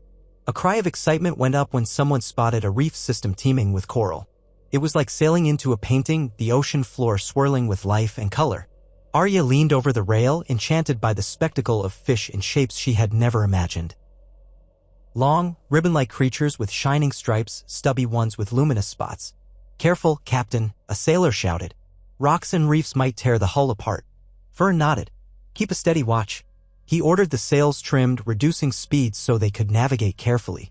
The water was calm but deceptive. Unseen reefs could be lethal. The men began calling out directions to the helm, eyes peeled for any sign of shallows. Arya felt her heart hammer. This felt like the threshold to a new world. Then, as the sun climbed higher, a cry burst from Jaren at the bow. "Land! I see land!" People rushed forward, jostling for a glimpse. Arya squinted at the horizon. At first, it was just a smudge of green. Then, little by little, the contours became clearer, trees, rising on a distant shore. And behind them, the faint shapes of hills or cliffs. A hush of awe fell over the deck. There it was, undeniable, a stretch of coastline, far from the known world. Trembling with anticipation, the crew guided the Night Swan closer, threading carefully through shallow channels. The water lapped gently at the sides of the ship as they neared the shore.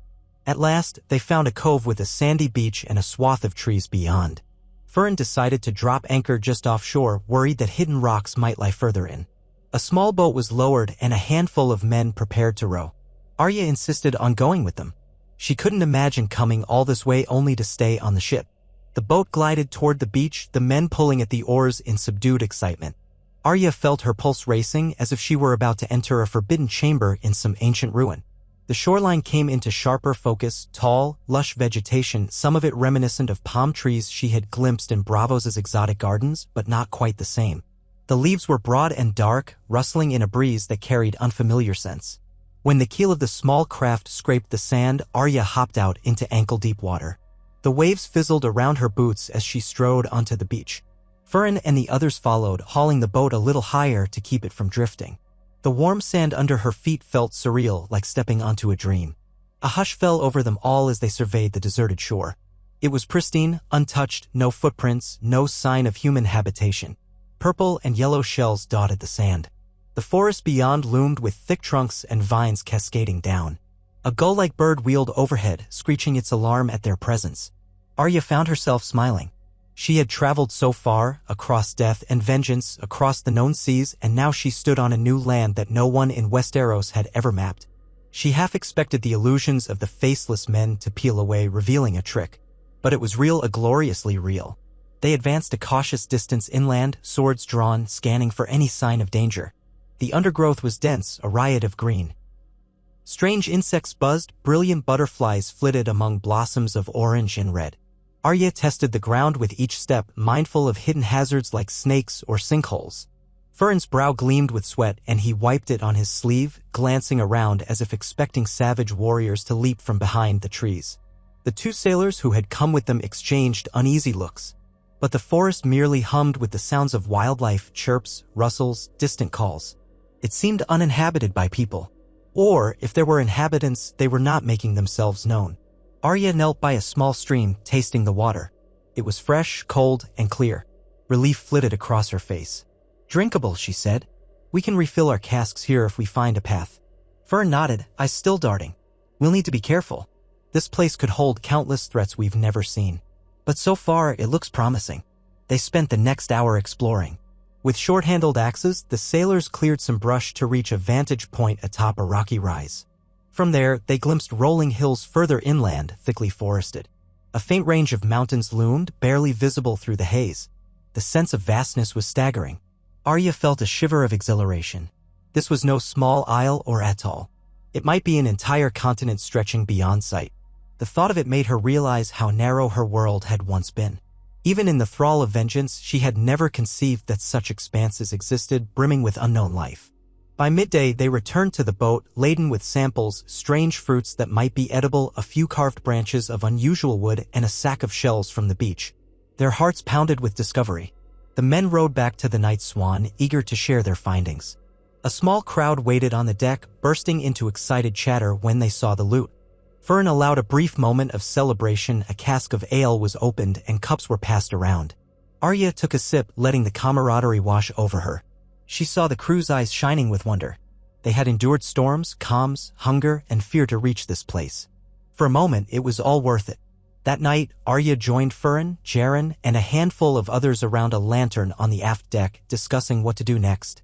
Should they establish a camp on the shore, see if the land held resources to repair the ship or restock provisions more thoroughly? Or should they sail along the coastline in hopes of finding more hospitable harbors or possibly even signs of civilization? Opinions differed. Some favored caution, fearing unknown beasts or hostile natives. Others, fired by curiosity, wanted to plunge deeper to see if they might encounter the rumored Asteria or some other realm. In the end, they decided on a compromise. They would spend a few days near this cove, sending out small parties to gather food and water to scout the immediate area for any threats. If all seemed safe, they might set up a more permanent base on shore. If not, they would sail further along the coastline. The next days were a flurry of exploration. Arya accompanied different teams on land, forging pathways through the dense forest with machetes. They discovered fruit-bearing trees with sweet, sticky pulp, clusters of bright berries that one crewman tried and declared edible, though it made his lips tingle. They found abundant freshwater streams and even glimpsed shy deer-like animals that bounded away at their approach. Birds with iridescent feathers soared between towering trees. It was a land bursting with life, untouched by the wars and politics that had scarred Westeros. Yet it was not entirely without danger. On the third day, one party stumbled upon a nest of large serpents coiled among mossy logs. The creatures hissed and lunged, forcing the men to beat a hasty retreat.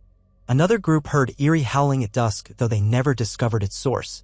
The forest floor abounded with hidden pitfalls, sharp thorns, poisonous plants, insects whose bites left the skin swollen and feverish. Each new discovery reinforced that while this land was wondrous, it demanded respect. Arya felt it keenly in her bones, as if the place throbbed with its own ancient power. On the fifth day, they came across a wide clearing dotted with odd stones. At first glance, it seemed natural, perhaps remnants of a cliff fall. But as Arya drew closer, her heart skipped. Some of the stones bore markings, faint carvings weathered by time. She crouched, running her fingers over grooves that might have been symbols. A swirl here, a zigzag there. It spoke of an intelligence, a people who had once lived here, maybe still did. Jaren watched her, eyes round. "What do you think they mean?" he asked. Arya shook her head. "I don't know. But it means we're not the first to set foot on these shores." A hush fell over the small group. They exchanged uneasy glances, the knowledge that some unknown civilization had marked this land like a silent ghost at the edge of their minds. Fern frowned, worried that the natives might view them as trespassers or invaders. Arya felt a pang of anticipation. What kind of people were they? Peaceful farmers, fierce warriors, or something else entirely? They brought charcoal and paper the next day, making rubbings of the symbols, each swirl and line carefully captured. Some seemed to form patterns reminiscent of the amulet the Astarians wore, though not exactly the same. Could it be a related culture? Or an older civilization entirely? The puzzle taunted them with possibilities. The men grew more cautious during their forays into the interior, half expecting an arrow to fly from the foliage or a band of painted warriors to emerge. But days passed without human contact, and the forest remained silent but for its animals and insects. Arya found herself torn between apprehension and longing to meet whomever had shaped this land. She recalled the day she first encountered the folk from Asteria on the open sea, how curiosity had overcome fear. She wanted that again, wanted to witness new faces, new stories, free from the shackles of the old grudges that had weighed her down in Westeros. Part of her even fantasized about forging an alliance, learning their language, unraveling the mystery of these carvings. Was that not why she had sailed? To find something beyond the cycle of violence and retribution? Still, caution prevailed. The crew erected a simple palisade near the cove, felling trees to create a rough wall around a clearing by the beach. Inside, they set up tents and a storage lean-to for supplies. Guards were posted at night, armed with bows and swords. It became a fledgling settlement of sorts. The plan was to remain here for a time, building up enough resources to attempt a further journey north or south along the coast. The night skies over this new land dazzled them with unfamiliar constellations, burning bright in the absence of any city's glow. Arya took her turn on guard duty, prowling the perimeter with Needle at her side. She found herself listening to the wind soughing through the alien trees, the distant calls of nocturnal creatures.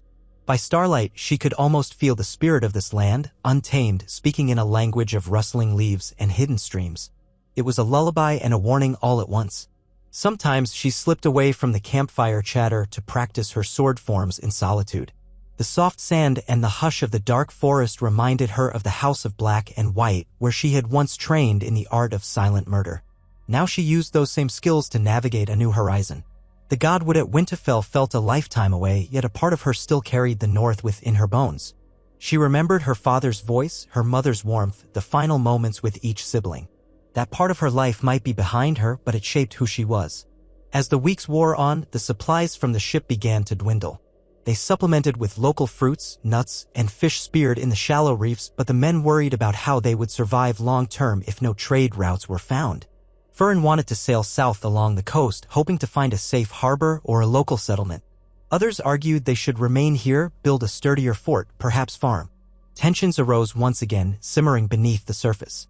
Arya saw the signs, whispered arguments by the supply crates, resentful glares at the captain's decisions, suspicion that some men were hoarding rations. One evening, a heated confrontation erupted between Fern and a sailor named Goose, a brute of a man who had always eyed Arya with sullen dislike. Goose insisted the expedition was doomed.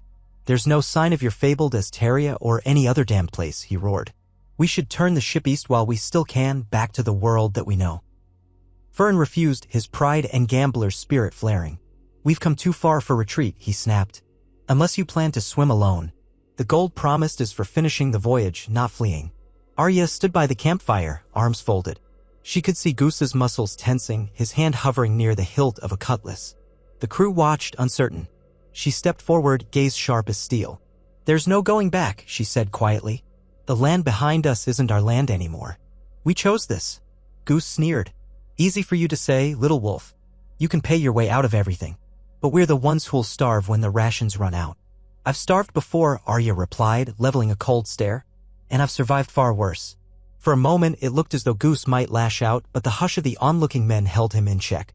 He let out a snarl of frustration, turning away to stalk toward the tents. Fern exhaled, cursing under his breath. Arya could sense that she had made an enemy. Yet she refused to bend to fear. If Goose or any other malcontent threatened the survival of the expedition, she would do what needed to be done. Still, she hated the sour taste of conflict. She had hoped that in this new land she might leave violence behind. But people carried their fears and greed wherever they went. She was naive to think otherwise. Nonetheless, she resolved not to let the bitterness of the old world consume this fragile new beginning. The very next morning, a startling event redefined everything. Arya was out scouting a nearby lagoon with Jaren and a couple of others. They had hiked inland, searching for a rumored waterfall that might offer a better source of fresh water. The forest was dense, the air thick with the scent of damp earth. Brightly colored birds fluttered overhead, calling in shrill voices. Arya led the group, her senses honed from years of living by her wits. They followed the stream upriver, stepping over rocks slick with moss. The sound of rushing water grew louder.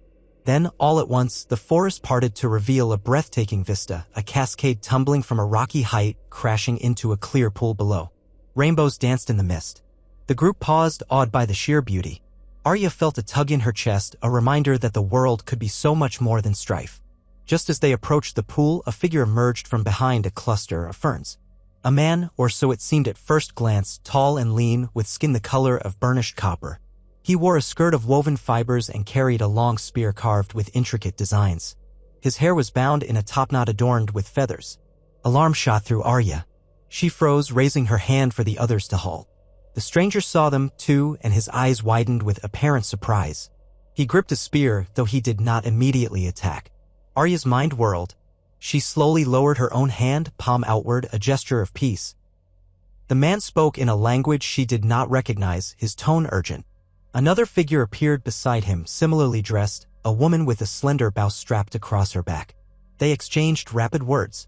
The tension was palpable, as if the forest itself held its breath. Arya took a cautious step forward, keeping her palms open, needle at her hip but not drawn. She remembered the meeting with the Astarian ship, how gestures and calm expressions had bridged the gap. "We mean no harm," she said softly, though they likely couldn't understand. The woman knocked an arrow in a smooth motion, pointing it toward the ground but clearly ready to draw. Heart pounding, Arya bent her knees, slowly crouching to place her hand on the ground, then stood again, miming that she and her group were from far away. The man with the spear tilted his head, uncertain. Then, in a slow, deliberate motion, he tapped his chest and spoke a name, Tojak, or something like it. He pointed to the woman, who responded with Kiva. Arya repeated them carefully, pointing at each one in turn. She could sense Jaren shifting nervously beside her. Then she tapped her own chest. "Arya," she said. She gestured to Jaren and the others, introducing them by name.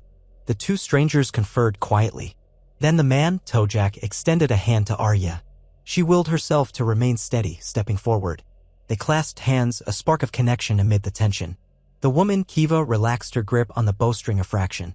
Her eyes were sharp, full of caution and curiosity. Through a combination of gestures and tentative words, they attempted to communicate. Arya pointed to the waterfall, to the forest, to the sky, while Tojak responded with unfamiliar words. They mimed drinking, sleeping, traveling.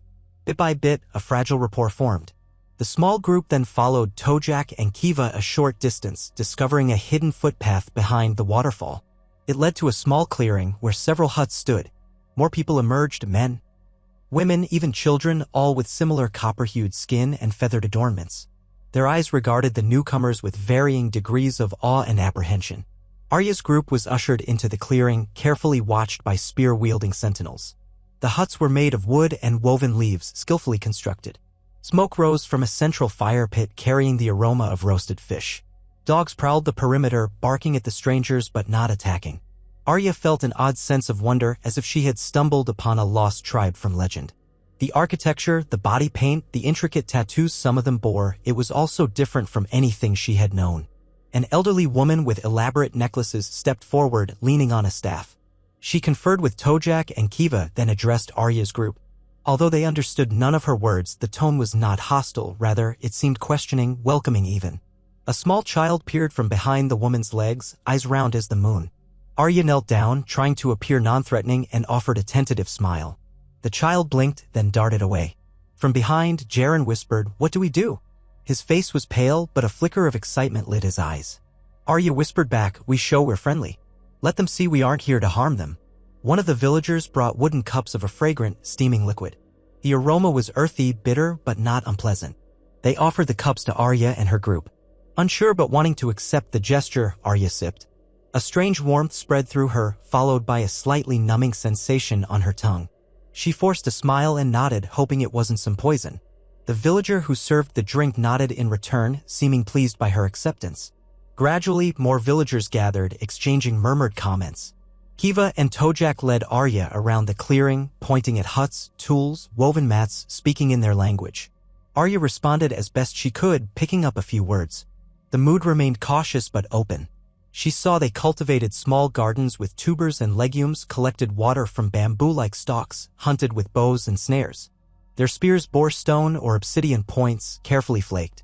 It was a thriving community with its own rhythms and traditions. Arya felt a lump in her throat.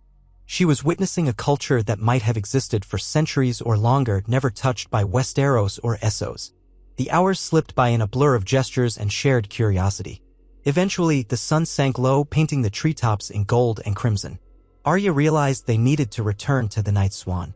She tried to communicate this, pantomiming a ship on the waves. Tojak seemed to grasp the idea and offered to guide them back.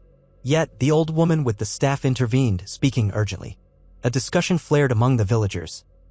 At last, the elder turned to Arya, pointing to the huts, then to the sky, then pressing her hands together against her cheek as if in sleep. Arya understood. They were inviting her group to spend the night. Perhaps they worried for their safety after dark, or they wished to honor them as guests. It was difficult to say. Arya hesitated. The logic of forging trust suggested she accept. But the rest of the crew at the cove would worry if they did not return. She pantomimed that they needed to go, shaking her head, repeating, "We come back," in hopes it might be understood. The elder looked disappointed, but nodded. Tojak gestured that he would lead them partway. And so, with a final series of cautious smiles and exchanges, Arya's group departed. She left behind a small steel knife as a gift, hoping it would be seen as a token of goodwill rather than a threat. The villagers watched them go, quietly, shadows deepening under the canopy. The journey back was swift, guided by Tojak's quick steps along hidden trails. The forest grew dark, filled with the hum of insects. Eventually, the glimmer of moonlight on the cove appeared through the foliage. Arya signaled that this was where they parted ways, pressing a hand to her chest and smiling. Tojak and Kiva repeated her name, and she tried to say theirs. Then they melted back into the shadows, leaving Arya with a potent sense of awe at all she'd witnessed. A hidden people in a virgin wilderness, untainted by the wars and intrigues that shaped her old life. It felt like stepping into a story from ancient times. When they reached the makeshift fort, they found the crew anxious and armed. Goose glowered, but Furin looked relieved. Arya and the others excitedly recounted their encounter, describing the villagers, their settlement, the welcoming gestures. Some of the men looked skeptical or even fearful, especially after hearing about obsidian-tipped spears. But others, including Furin, were intrigued.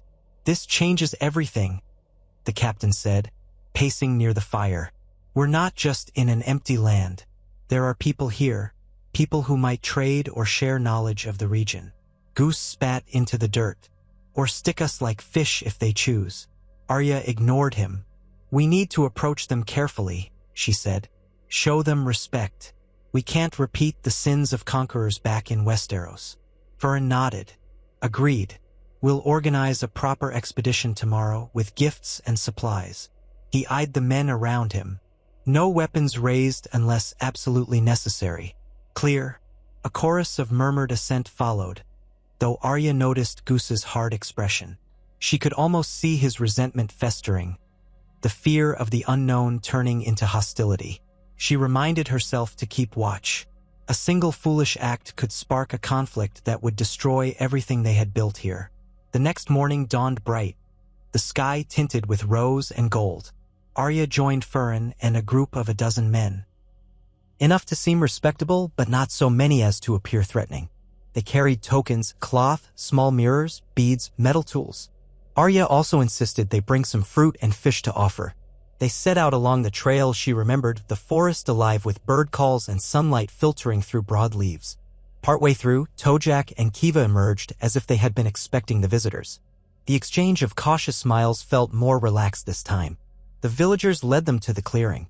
Now, a larger assembly awaited, nearly 40 or 50 men, women, and children forming a wide circle around the huts. The elder stood at the forefront, staff in hand, her eyes alert.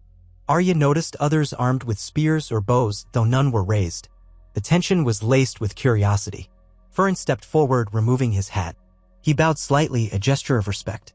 Arya followed, trying to convey goodwill through her body language. Then they presented the gifts. Mirrors caused a stir of amazement. The villagers peered at their reflections, exclaiming in delight or alarm. Metal tools garnered interest, knives, simple cooking utensils, hooks that might be used for fishing. Some villagers chattered excitedly, passing the objects around, testing their edges, marveling at how steel outclassed stone. In return, a group of villagers brought out woven mats, baskets of fruits and vegetables, intricately carved beads. They shyly placed these at the feet of Furin's men, urging them to pick them up. It was a moment of exchange, a quiet bridging of cultures. Arya watched as the elder woman delicately placed a necklace made of bone and shell around Furin's neck. The captain tried to pronounce the word she spoke, something like shy, which might have meant welcome or thank you. An impromptu feast followed. The villagers lit fires, roasting fish and tubers. The aroma enticed the sailors, who grinned as they sampled the food. Arya, too, tasted the offerings, smoky, earthy flavors mingled with sweet bursts of fruit. Kiva demonstrated how to peel the tough skin of a purple tuber, revealing bright orange flesh beneath. Arya mimed her thanks. This moment felt surreal, like an impossible dream. Here they were, feasting with a people unknown to the rest of the world, half a world away from the ashes of King's Landing. As the day wore on, laughter replaced fear in many faces. The children grew bolder, approaching the sailors with squeals and giggles. One boy gently touched Arya's hair, as if marveling at the texture compared to his own. She smiled, letting him poke at the braids she had woven. Then he ran off, shouting gleefully. It was as though the old world had never existed, as though the grudges and blood feuds that had once ruled her life were mere phantoms in the face of this unspoiled reality. She felt a knot of emotion twist in her throat. Yet even amid the joyous atmosphere, she kept her guard. A single spark of violence could ruin all they had achieved. She saw Goose lurking at the periphery, arms folded, face clenched in a scowl. When one of the villagers offered him a skewer of roasted fish, he snatched it without a word, biting into it with resentful intensity. The villager seemed unfazed, but Arya sensed the tension coiling inside Goose like a wounded animal. She would keep an eye on him. In the late afternoon, the elder woman, accompanied by Tojak and Kiva, beckoned Arya and Furin to follow them to a larger hut. Inside, the air smelled of herbs and smoke. Mats were laid out and the elder gestured for them to sit.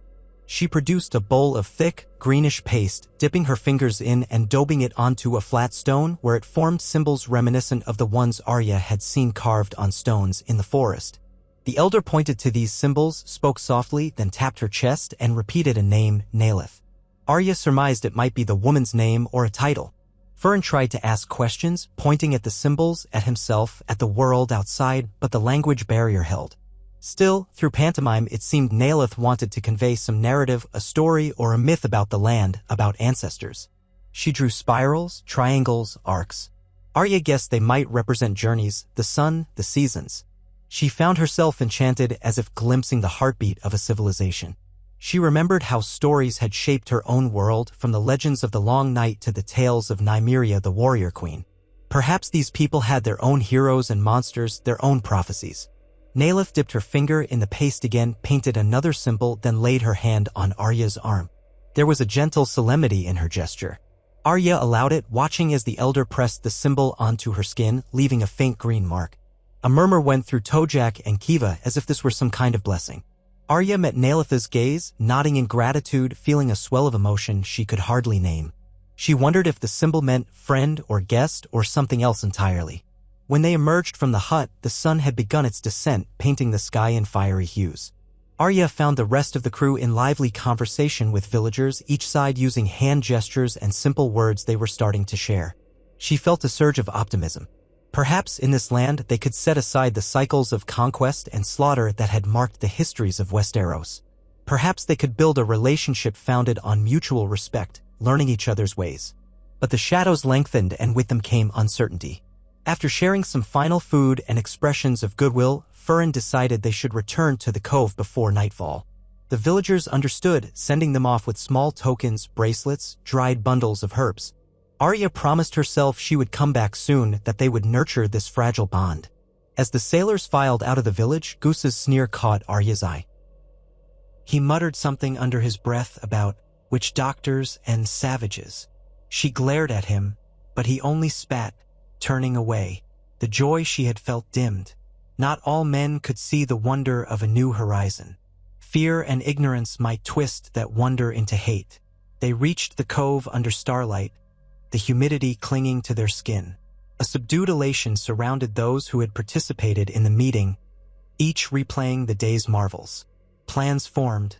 Could they trade for furs, for those strange tubers, for medicinal herbs? Could some of the villagers teach them how to navigate inland?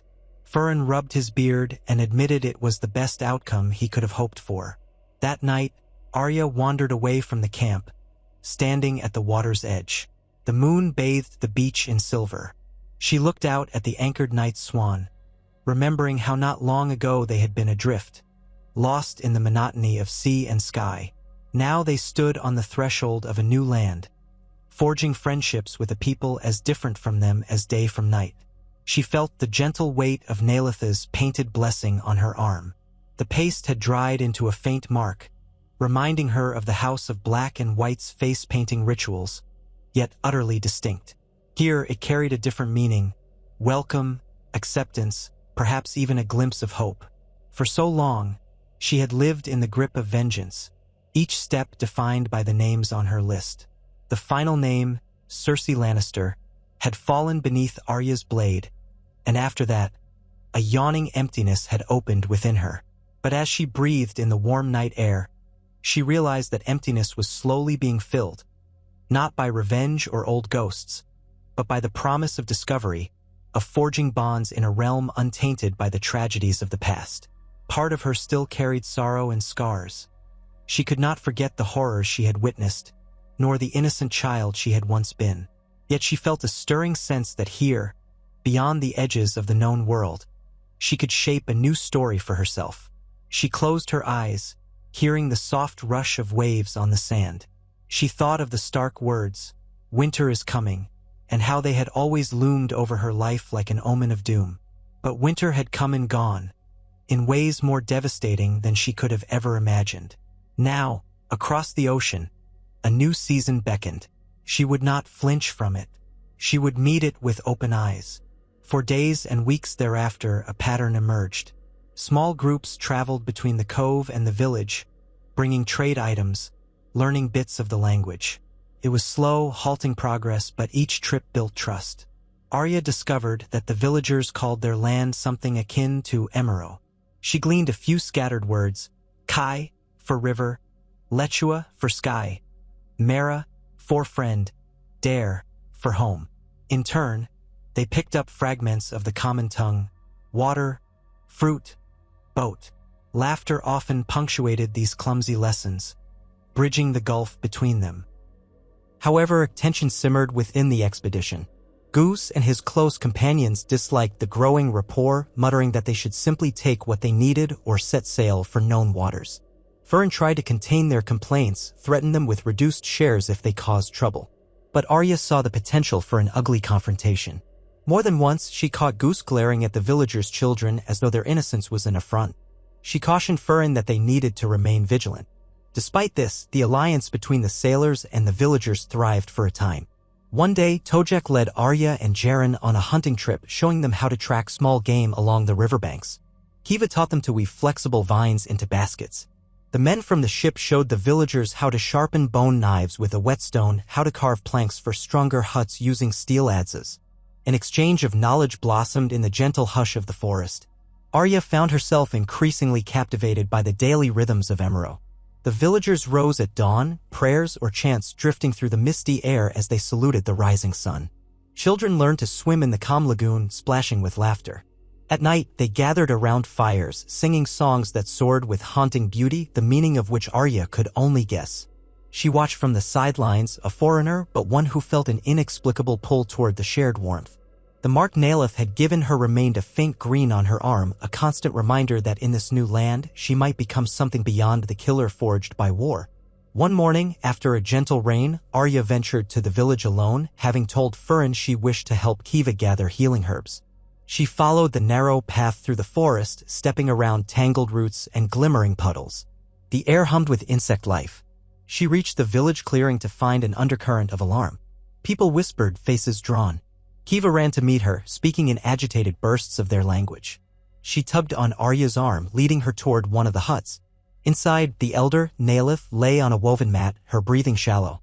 Her skin was pale and clammy, her eyes half-lidded. A bitter, herbal scent filled the air.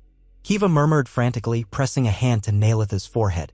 Arya knelt beside them, though she had little experience with healing beyond basic wound care. She recognized the look of fever, the faint rattle in the elder's chest. Some infection? A malady of old age? She felt a pang of helplessness.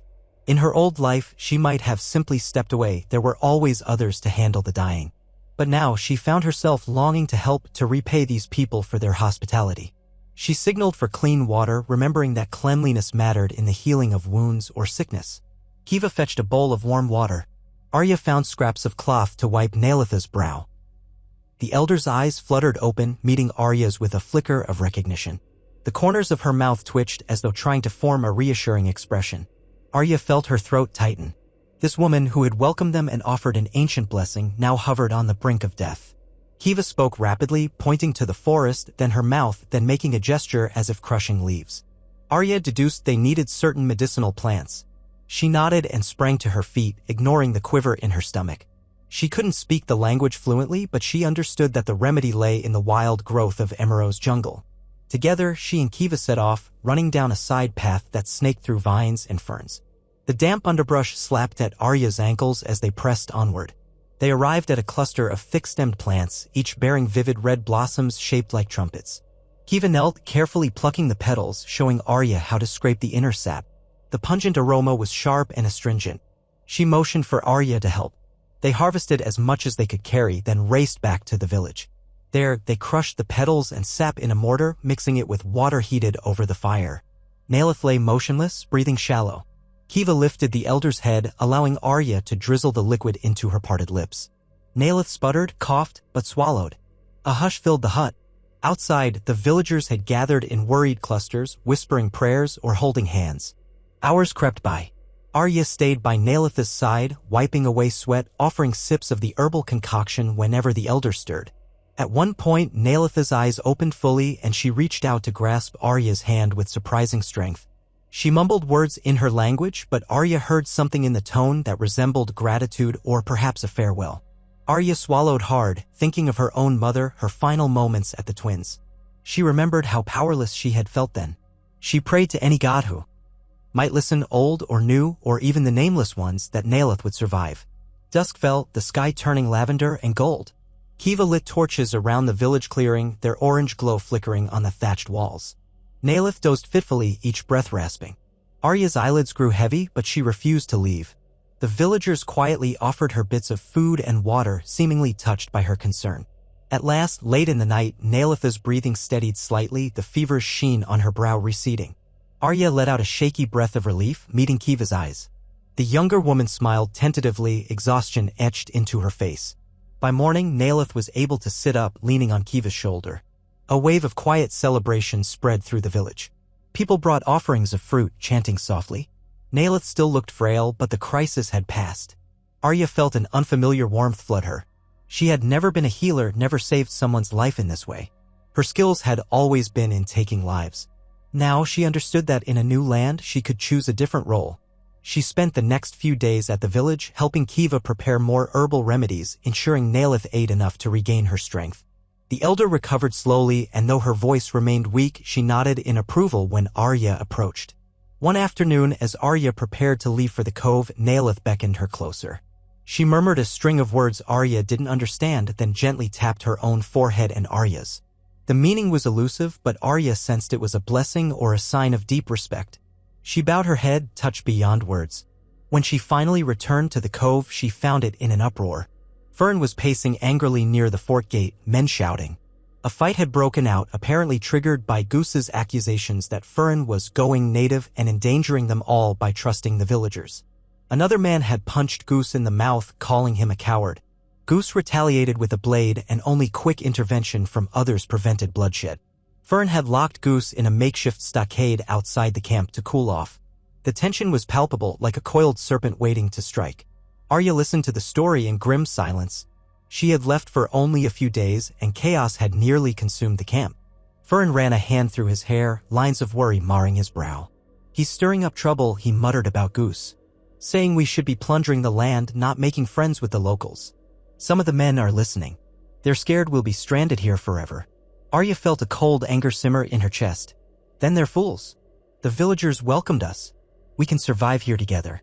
If we turn on them, it'll be war and we'll lose everything." Fern sighed, glancing at the horizon. "Exactly. But fear is a powerful thing. We need to settle this before it blows up in our faces." In the following days, Arya tried to mend the divides. She spoke to men who seemed on the fence, reminding them how the villagers had offered shelter, how an alliance could lead to better resources, a safer life. She showed them the new herbs that had saved Nalith, explaining their potential value. Some listened, swayed by her calm conviction and the memory of storms at sea. Others, entrenched in their dread, closed themselves off. Goose's voice reached them through the walls of the stockade, fanning distrust. "We're far from home, no laws but what we make. Why bow to savage customs?" A confrontation felt inevitable.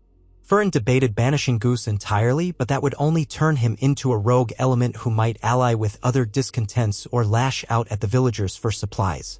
Arya advocated for a firm but fair approach, exhaust all attempts at reason while keeping an unflinching eye on the troublemakers.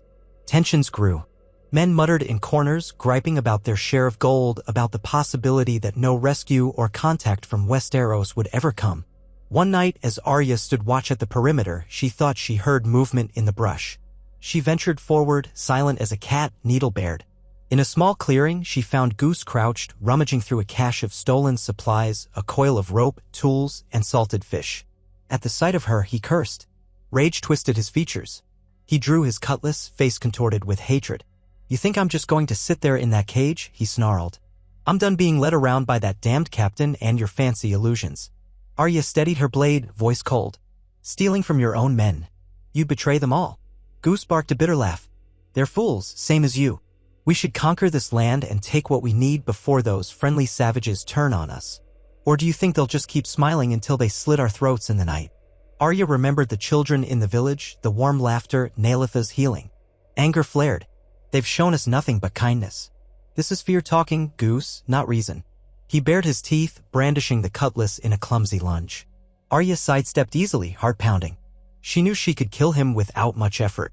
But she also knew that killing a fellow member of the expedition could shatter the delicate peace, feed rumors of tyranny. She tried to disarm him instead, deflecting his blade with a quick parry, then kicking his knee. He staggered, growling. The next slash came low. She twisted aside, hooking her foot behind his ankle, sending him sprawling. Needle's point hovered at his throat before he could scramble up. He glared at her, chest heaving, eyes flicking with raw malice. "Go on," he spat. "Finish it, wolf girl. Show everyone what you really are." Arya froze, breathing hard. Memories crashed upon her, Cersei's last breath, the hound's grin, the haunting faces of those she had struck from her list. Could she step back from that darkness now? She pressed the tip of needle ever so slightly, and Goose's face paled. But then she withdrew, forcing herself to stay in control. She instead slammed the hilt against his temple with enough force to knock him unconscious. He collapsed like a limp sack. Dawn found Goose back in confinement, bruised and furious, while Arya grimly recounted the events to Furin. The captain sighed, fear shining in his eyes. "This can't go on. If we show leniency, he'll keep trying. If we kill him, we risk fracturing the crew. We're on a razor's edge, Arya." She nodded wearily. There has to be a solution. Some punishment that keeps the others in line without turning us into murderers. Furin shook his head, glancing at the sea. The old laws of Westeros mean little here, but the principle remains. Theft in dire times is a hanging offense. We're too far from home for second chances. The next day, Furin summoned the entire expedition to the beach. The villagers, curious about the commotion, arrived as well. Nalith, still somewhat frail but walking with a staff, stood among her people.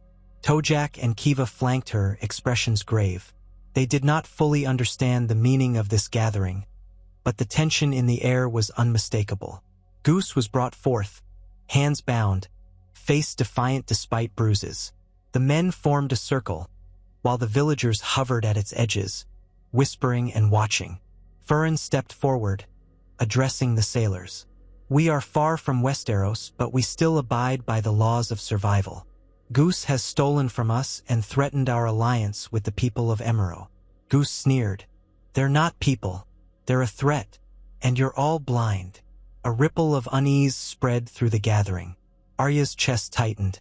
She saw some men nodding in agreement with Goose, though they kept silent. Furin swallowed hard. "Goose, you have threatened the entire expedition with your actions. In Westeros, such crimes might merit a noose." A hush fell. Arya felt her heart hammer. Nalith and the villagers exchanged confused glances.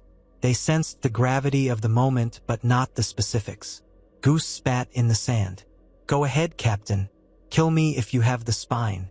Or are you going to let your wolf do the deed?" Furin's jaw tightened. He raised a hand to signal the men who held Goose. But in that instant, Arya stepped forward.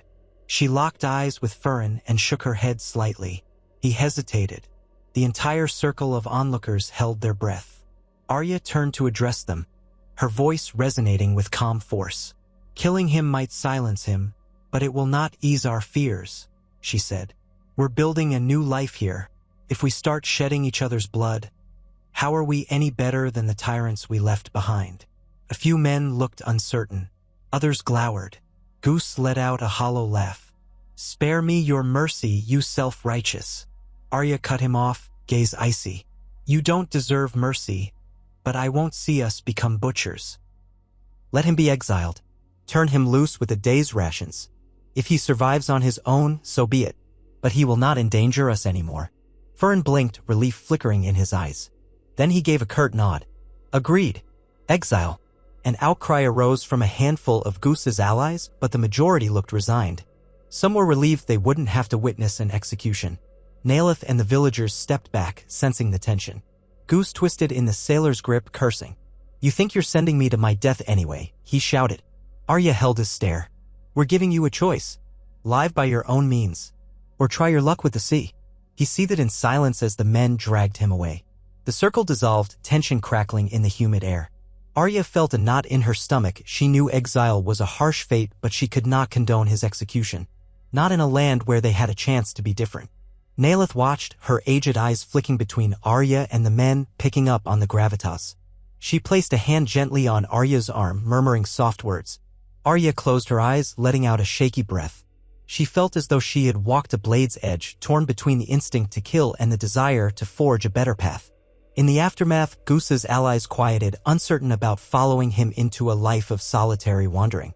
One or two did slip away in the night to join him, but the rest stayed, deciding they preferred the security of the camp and the new alliance with Emerald's people.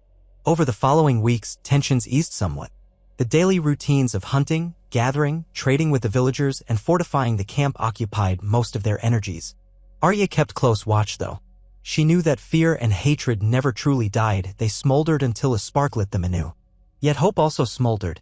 She spent more time in the village, learning new words, helping with small tasks, even joining in evening songs once or twice, though she felt self-conscious about her voice. Kiva and Tojak introduced her to a local tradition of night fishing by torchlight, gliding along the river in a narrow canoe, spearing fish attracted to the glow.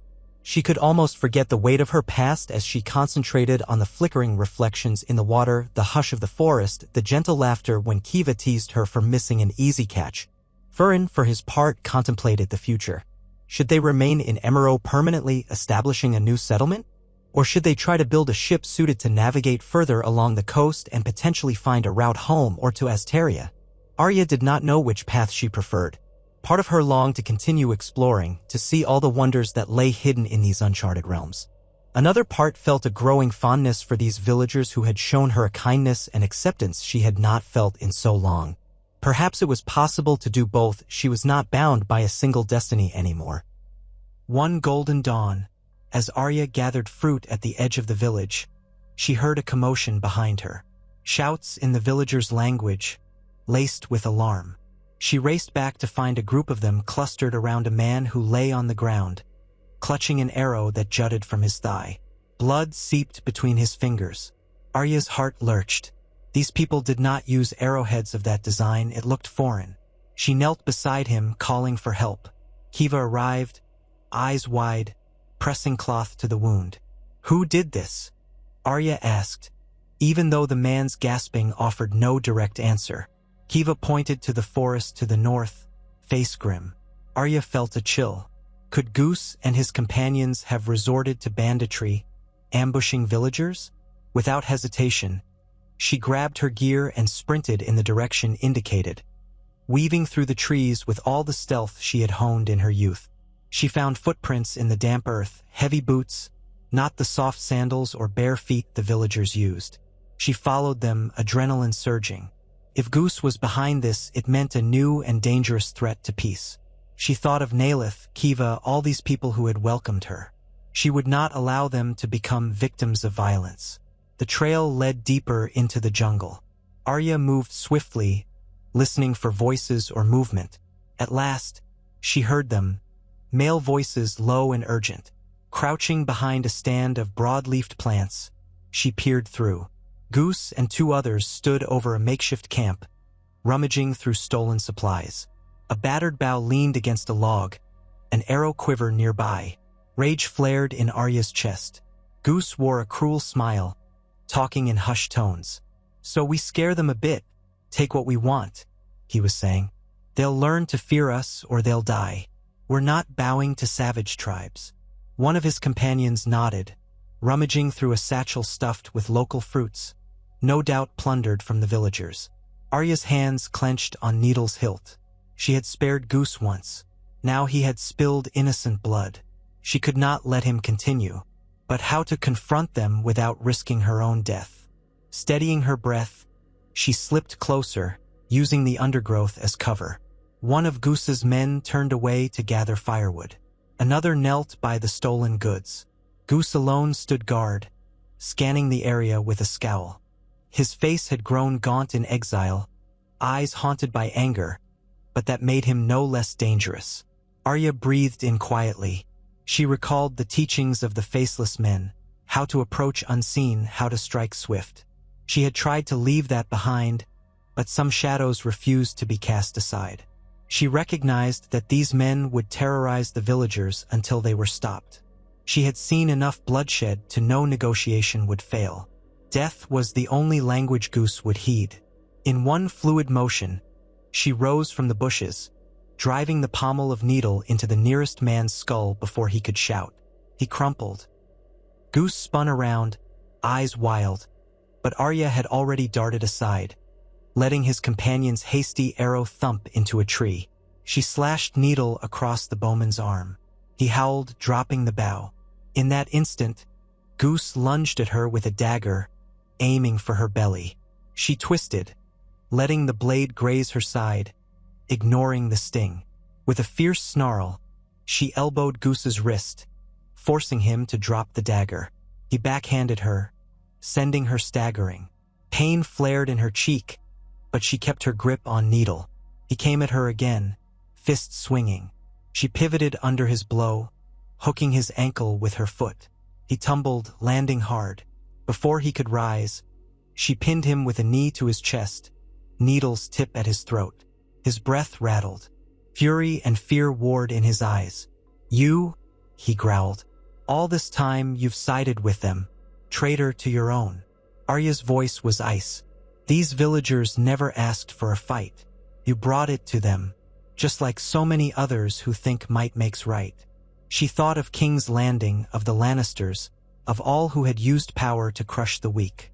He spat at her. "You're a killer, same as me. Don't pretend otherwise."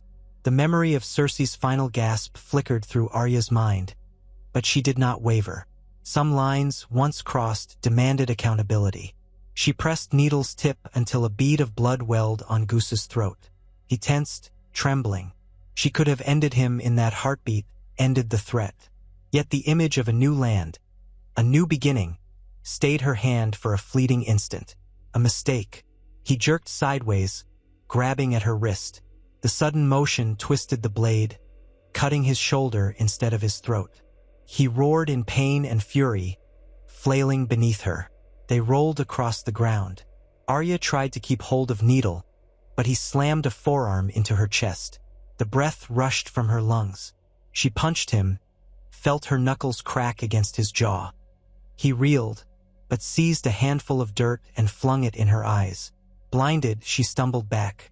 Goose lunged for the fallen dagger. All her training rose like a tide. She blinked furiously to clear her vision, ignoring the grit. Her body moved on instinct, ducking Goose's wild slash. She stabbed needle into his side. He gasped, doubling over. She twisted the blade free as he collapsed. Blood soaked his tunic, an ugly red bloom. He stared up at her, a gurgling sound in his throat. She hovered over him, breath ragged, tears of fury and frustration mixing with dirt on her face. He tried to speak, but only blood bubbled at his lips. His eyes flickered with hatred, then went glassy. Arya stood still for a moment, chest heaving, needle trembling in her hand. The other men lay unconscious or moaning, no longer a threat. Slowly, she blinked, tasting salt and copper. She had killed again, not in the name of her family's vengeance, but to protect new friends from a man who would stop at nothing.